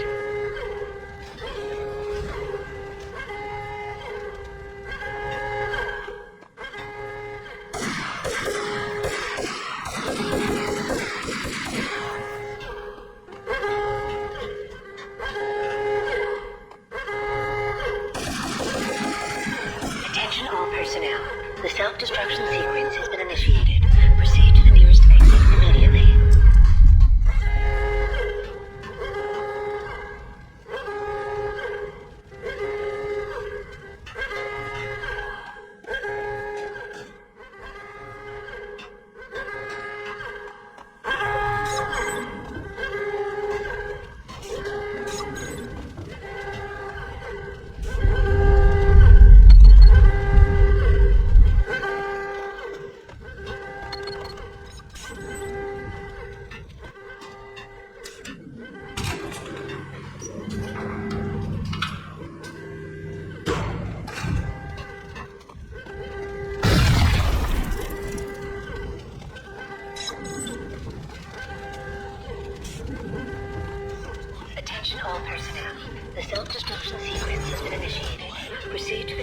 posted immediately.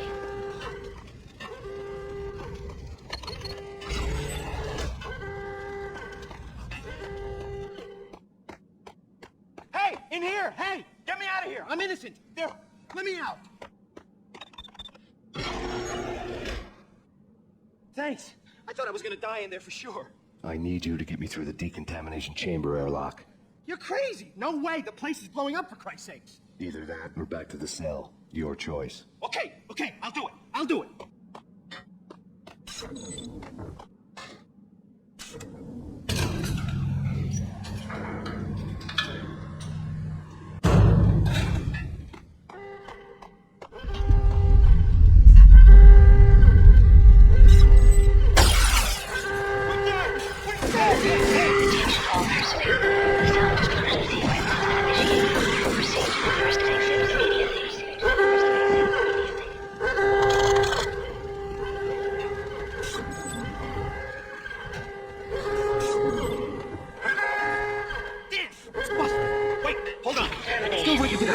Bad. Decontamination control.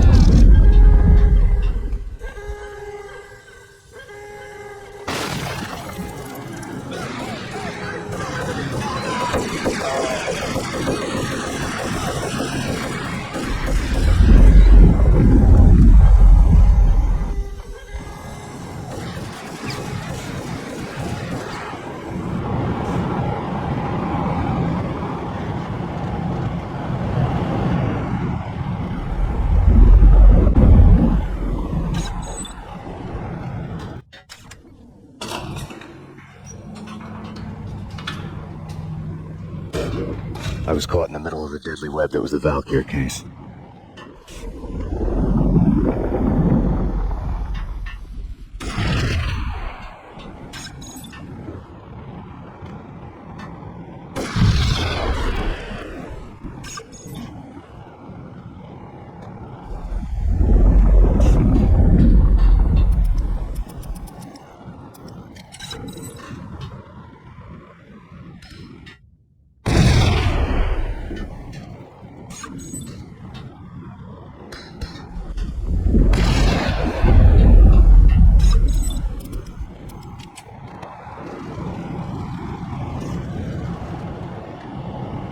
One of the lab terminals had the... Top secret. Project Valhalla. U.S. Army. Yggdrasil Network. Valhalla. The otherworldly place in Norse mythology where the bravest heroes spent their afterlife feasting and fighting forever. Their wounds miraculously healed night after night. Valkyr. The maidens who chose the most courageous Viking warriors and carried them to Valhalla. 1991. The research objective is to create a chemical substance to enhance the stamina and morale of infantry troops. 1995. Results unsatisfactory. Project cancelled. Someone had decided to continue the sick experiment unauthorized. Project compromised. Data leak. Fix the damage by any means necessary. Security clearance red. Authorized by the project lead. Field test. Double the dosage for all the remaining test subjects. Observe and record the subject's behavior in an urban setting. The drop-off point was my old address in New Jersey. The file dated 3 years ago. Just when you thought you had reached the deepest depths of horror, it suddenly got worse. How to turn off that small voice inside your head that started to whisper that you should be glad that now, if not before, your revenge was justifiable on any conceivable moral scale. That small voice proved, beyond any doubt, that I was damned. Project logo on the screen. The dagger-heeled woman had come and gone a long time ago. There was nothing more for me here. The bunker's name was acting as a self-fulfilling prophecy.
jigsaw and the final picture is you finishing that same puzzle. A mad, green-eyed killer standing behind you. An urban legend come true. The Project Valhalla test subjects had been the mad junkies who had murdered my loved ones. The rest was simple body count math. It all pointed to her. Ms. Valkyr. The factory went up in a fiery inferno behind me. All my leads were dead, turned to smoke and dust. I'd lost my way. I hadn't slept in a million years.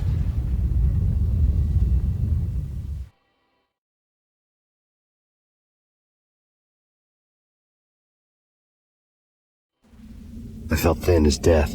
I've been living on an endless supply of week-old donuts. They were fuel for this crazy furnace inside my head. I couldn't remember when I had last seen the sun. I was on a permanent graveyard shift. When the darkness fell, New York City became something else. Any old Sinatra song notwithstanding. Bad things happened in the night, on the streets of that other city, Noir York City.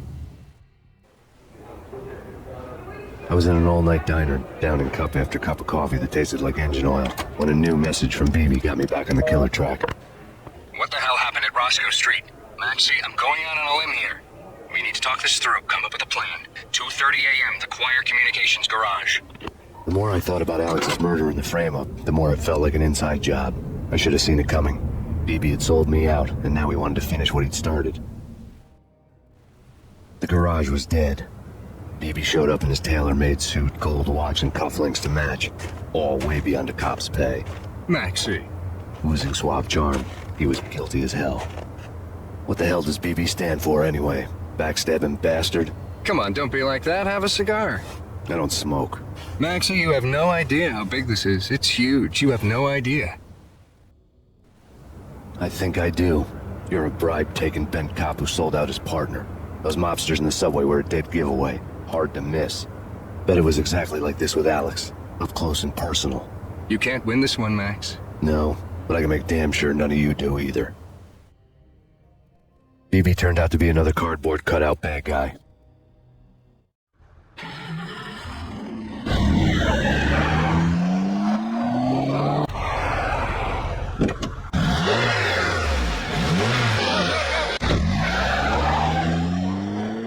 A bad cop on the take. A cowardly right-hand man fleeing from the scene, leaving his paid thugs to do his dirty work.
What the hell?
Reports of a fire at the Punchinello Manor in Westchester.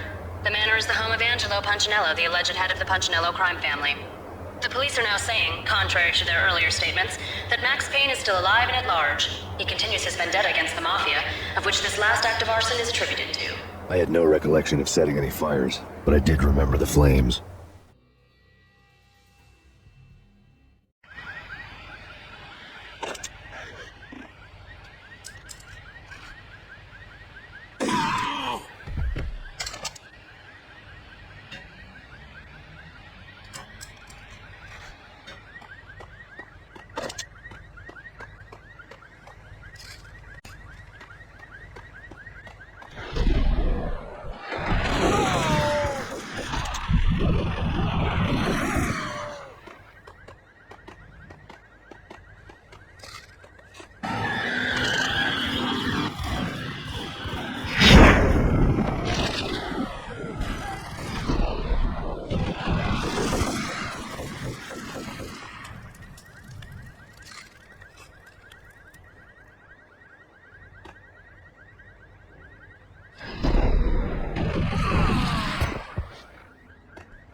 Maxie. Come out wherever you are. You know, I really hate people who refuse to see the inevitable. Refuse to do the smart thing. No, I must do the right thing.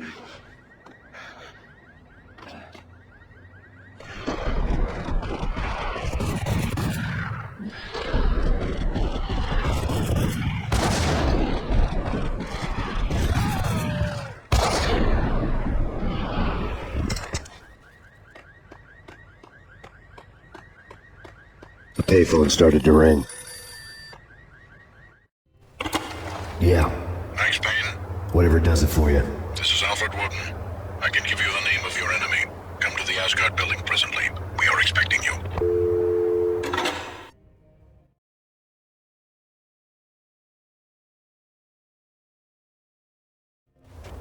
Woden was waiting for me on the steps of the old building. Mr. Payne, let's go inside. The others are anxious to begin. The others? Despite the general misconception, this building actually predates the City Hall by 2 years, thus being the oldest municipal building still in use here at the foot of the Brooklyn Bridge. No kidding. The old man played tour guide as he led me through a dark domed hall. The answers I was after loomed large ahead. Mr. Payne, I would like to introduce you to my colleagues in what we call the Inner Circle. You've been watching too much X-Files. You have seen the files on Project Valhalla. We can fill the gaps, provide you with the information missing from those files. We were all involved in the early stages of the project during the Gulf War. What's the catch? We would very much like to blow this thing wide open, but our hands are tied. Her name is Nicole Horn. She was the key figure in Project Valhalla. When the funding was discontinued, she simply refused to quit. She knew exactly what she had in her hands. Nicole Horn is the president of Acer Corporation. She has more than half the city in her pocket. This must be kept under wraps. If you try to go public with this, we will deny any knowledge. We need you to take her out. Afterwards, we can protect you. Make all the charges go away. That was the cue for the killer suits to kick in the doors and swarm inside.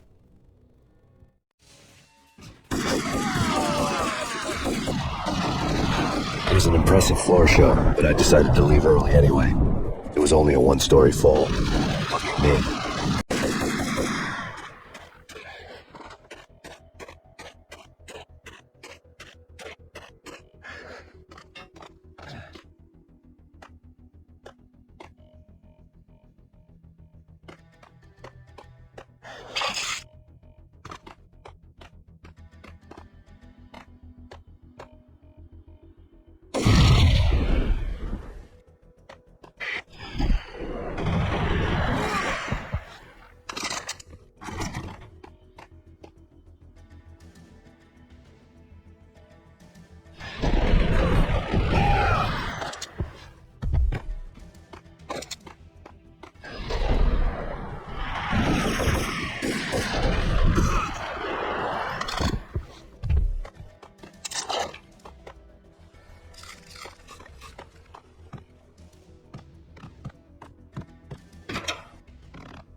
One of the monitors showed what was left of the inner circle.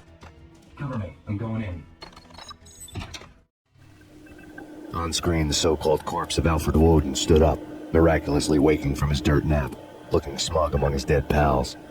In the land of the blind, the one-eyed man is king. I didn't know how he pulled it off, but it was a pretty slick way to get out of all his promises. Most of what he had said fit too well to be a load of crap.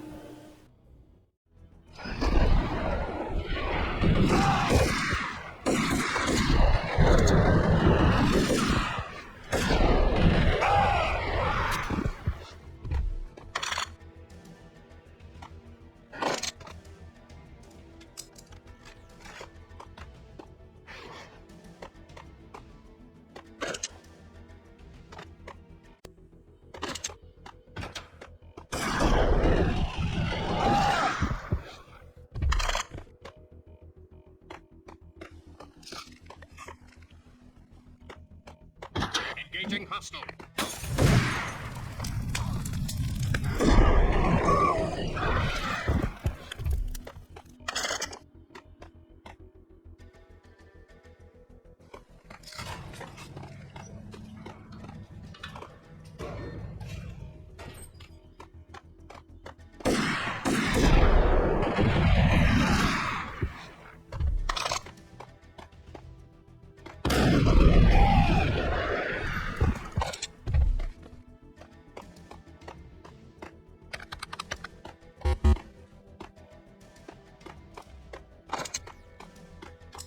In pursuit of the intruder.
The videotape lay on the desk. Nicole Horn had blackmailed the inner circle into silence. The tape came with a curt extortion note on a piece of expensive paper. I remembered Candy Dawn keeping her clients in action on the side, selling the tapes to the highest bidder. I was sure the kinky sex was nowhere near Alfred Woden's worst sin. But I had a feeling that when this was over, any collateral would come in handy.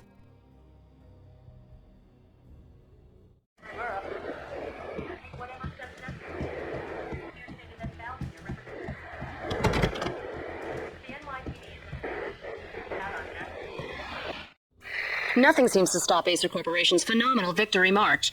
Incredibly, the stocks are still rocketing. Worried experts already see a danger in the company's success. Some have gone as far as to say that Acer Corporation is about to become an even bigger monopoly than Microsoft ever was.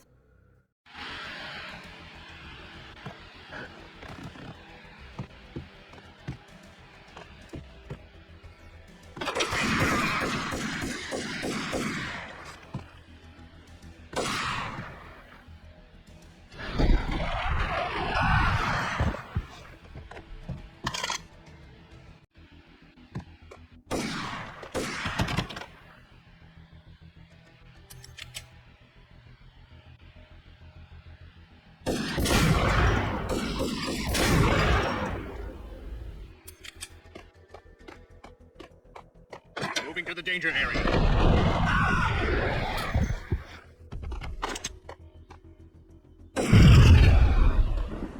Go, go, go!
The best movie ending ever? Oh, gotta be Butch Cassidy and the Sundance Kid. A hero's end, going out with guns blazing.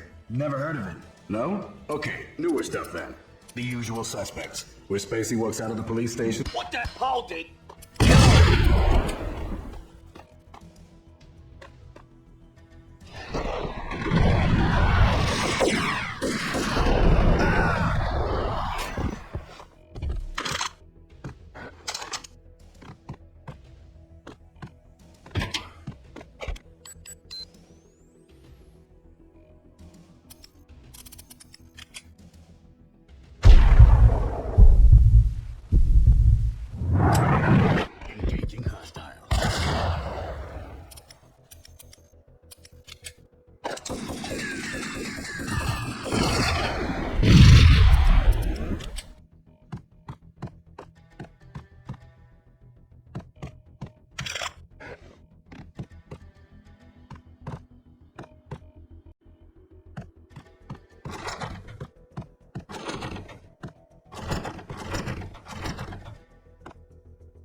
I dreamed of revenge. Those dreams were always nightmares, of coming close and then failing.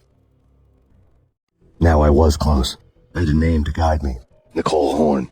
I had nothing to lose.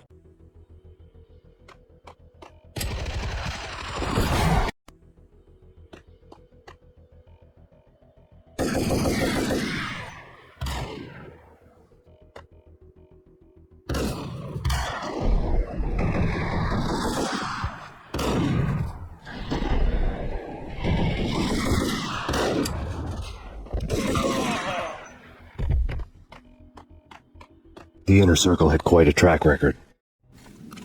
Project Valhalla had not been the only thing the Inner Circle had been involved in. There were rows of cabinets full of files.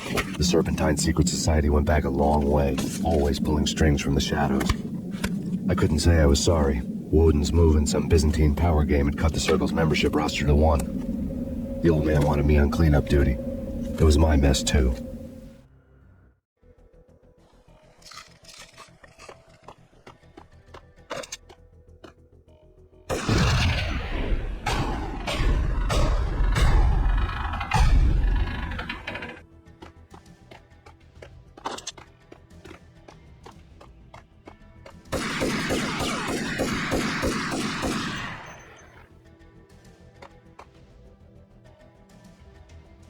Go, go, go!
CIA? Max Payne located.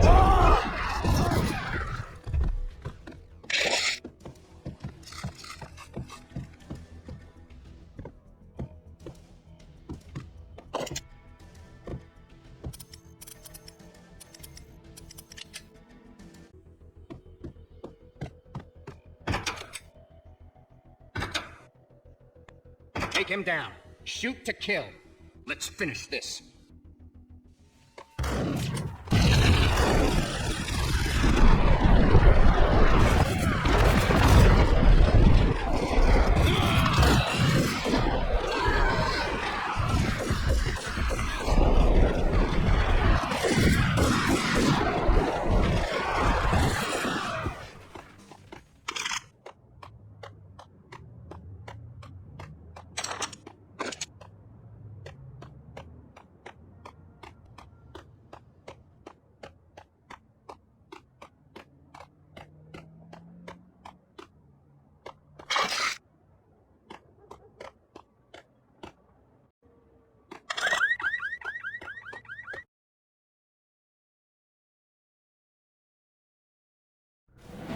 Mine wasn't the most original approach to the problem. It wasn't as if it hadn't all been done before. An eye for an eye, the first principle of revenge. Old as dirt, still going strong. The cardinal rule in going after someone with an intention to kill was not to make it personal, which it almost always ended up being anyway. It did with me. I took my time, cruising around the city in the snow. There was no hurry. I knew what I had to do now. I took my time, thinking about it, building up the rage. When I was ready, I parked the stolen wheels at the front entrance of the Acer Corporation headquarters. Got out, got in, got cracking. I had a bullet with Nicole Horn's name on it. I had 10,000 bullets with the hag's name on them. She had ultra-high-tech security systems, enough mercenaries and weaponry to start World War III. There was no fear. New York disappeared behind a veil of snow. I had crossed the threshold. This was her domain, sleek and sexy and soulless, all glass and steel. A place of color-coded security keycards, metal detectors, and surveillance systems.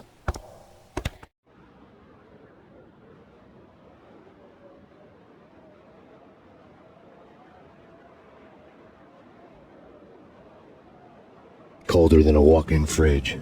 Cold as a gun.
Mona, looking good.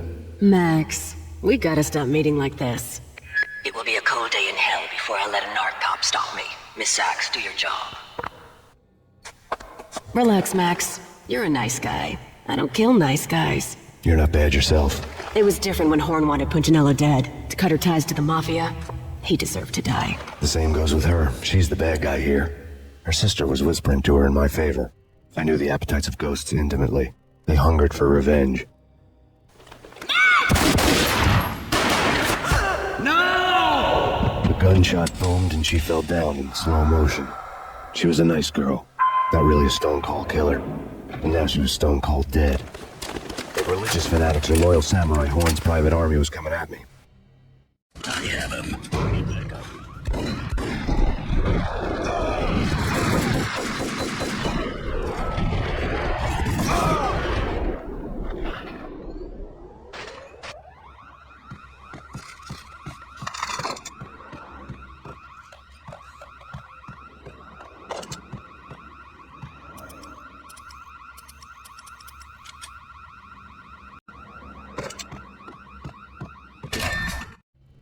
When the elevator came back down, Mona was gone. There was a lot of blood, but no body.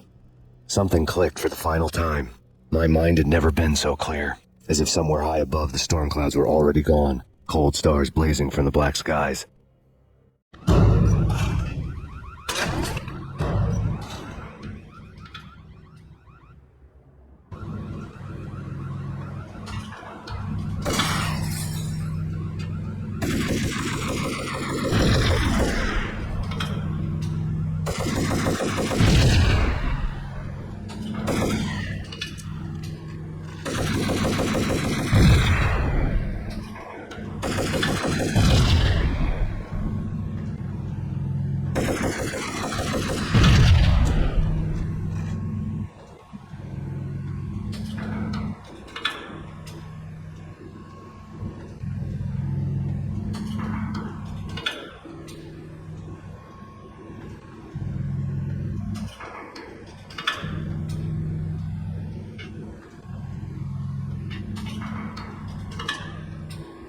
What I'm talking about. In all the cool action movies, and I'm talking about the coolest of the cool.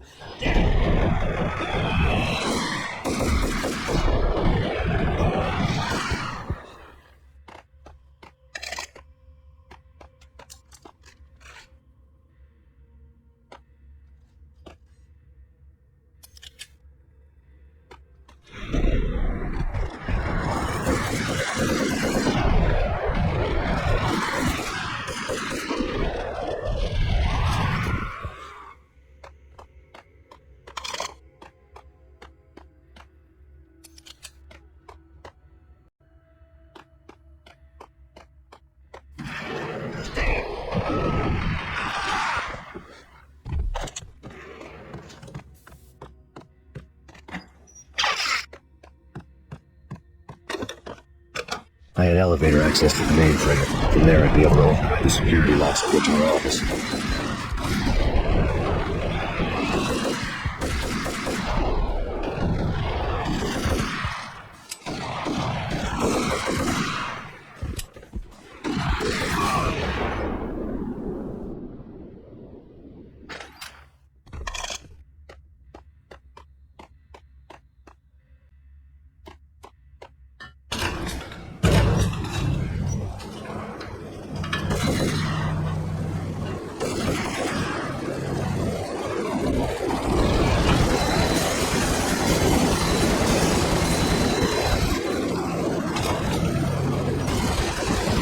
The unmarked chopper was Horn's pet guardian, inhuman and flawless. It was stalking me.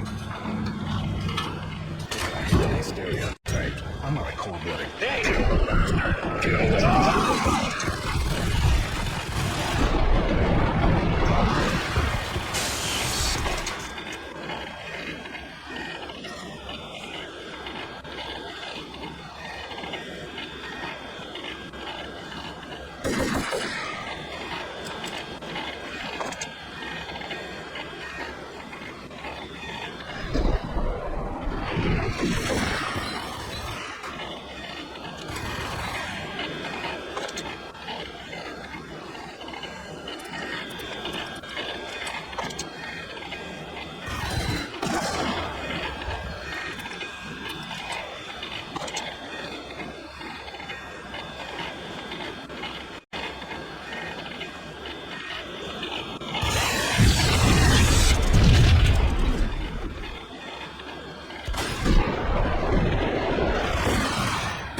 All Horn's locks were now offline. All bets were off. The elevator would take me all the way up.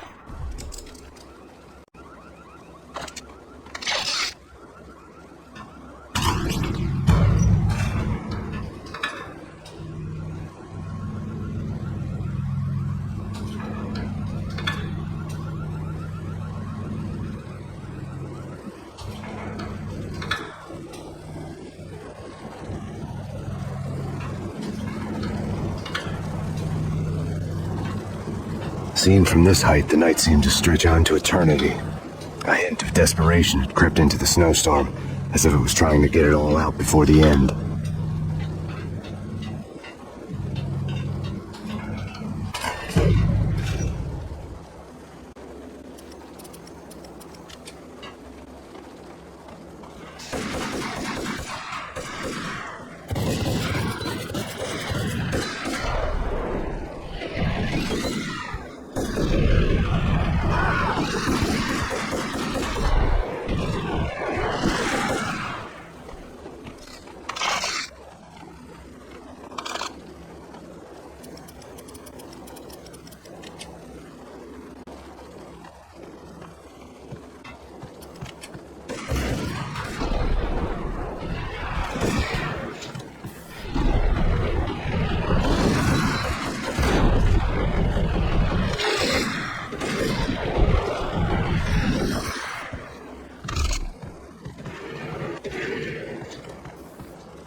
Horn's personal computer was on.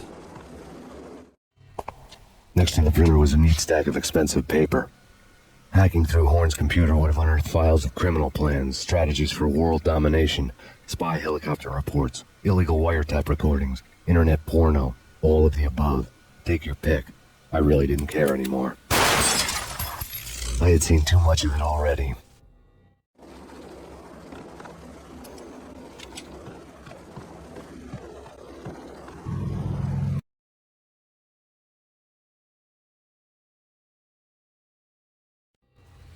Valkyr had been meant to be a white-winged maiden who would lift you to a warrior's heaven, but it turned out to be a one-way demon ride to hell. The devil was in the drug. I knew. I had met him.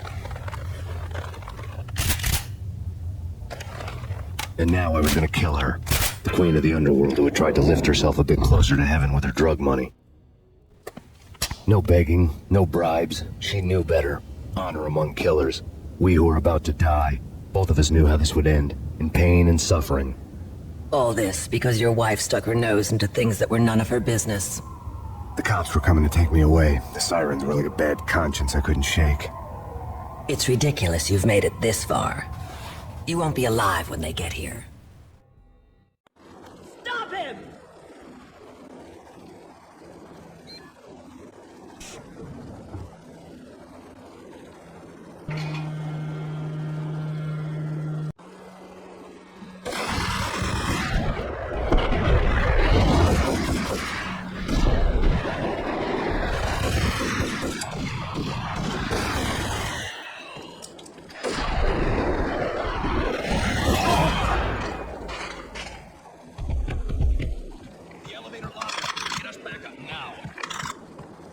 Max Payne, this is futile. A waste of time. The deaths of your wife and daughter were necessary. Inevitable. It is done. You cannot bring it back. Don't make it any better.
You are fighting a losing battle. You cannot survive this. You will die. Stop fighting. Make it easy for yourself. Accept your fate. You will die here.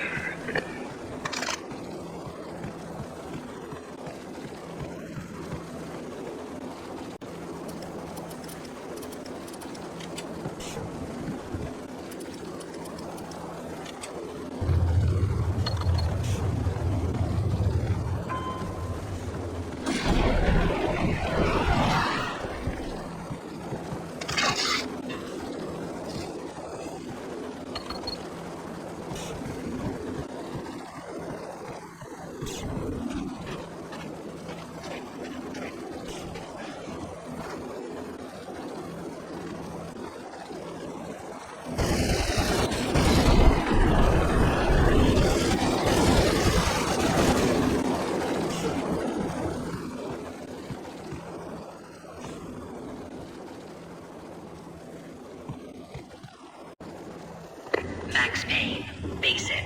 You are up against an unbeatable force. You have already lost. You have lost. Only death will set you free from your pain. Acceptance, surrender, give up.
Attempting to hang it's gonna be tricky.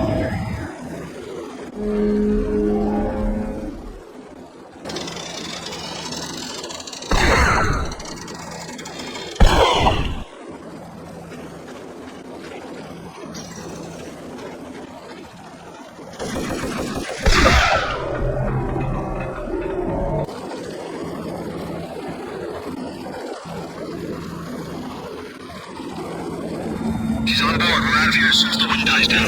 Don't like the look of that mast.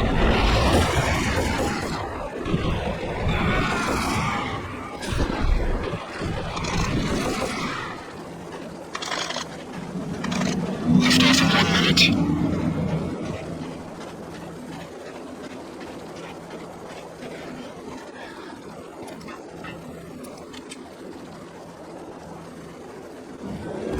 Lift off in 45 seconds.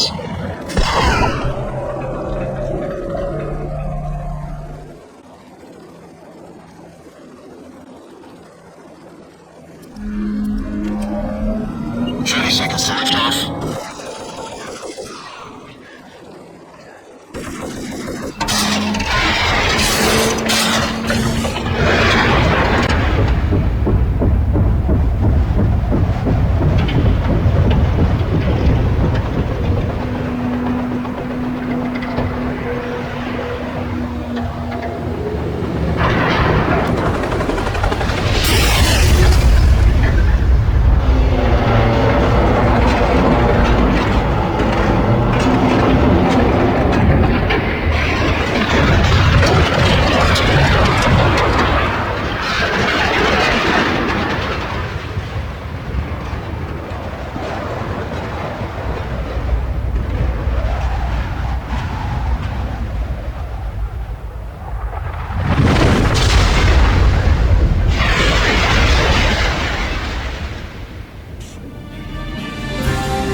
Dead. The final gunshot was an exclamation mark to everything that had led to this point. I released my finger from the trigger. And then it was all over. The storm seemed to lose its frenzy. The ragged clouds gave way to the stars above. Max Payne, this is Deputy Chief Jim Bravoil from the NYPD. We've got the building surrounded. Throw down your weapons and lie down with your hands behind your head. A bit closer to heaven. The cops' voices were distant and muted. Freeze! NYPD! Hold it right there! My ghosts released me from their haunting. Down below, New York City glittered like diamonds on black velvet. You gave us one hell of a ride. Take him down to Central Booking. You heard the man. Woden was there in the crowd, standing by the sidelines. It wouldn't be over till the man with the patch would say so. He'd say the right words. I knew he would. He'd better. Woden grinned smugly. It was the grin of a winner. That made two of us.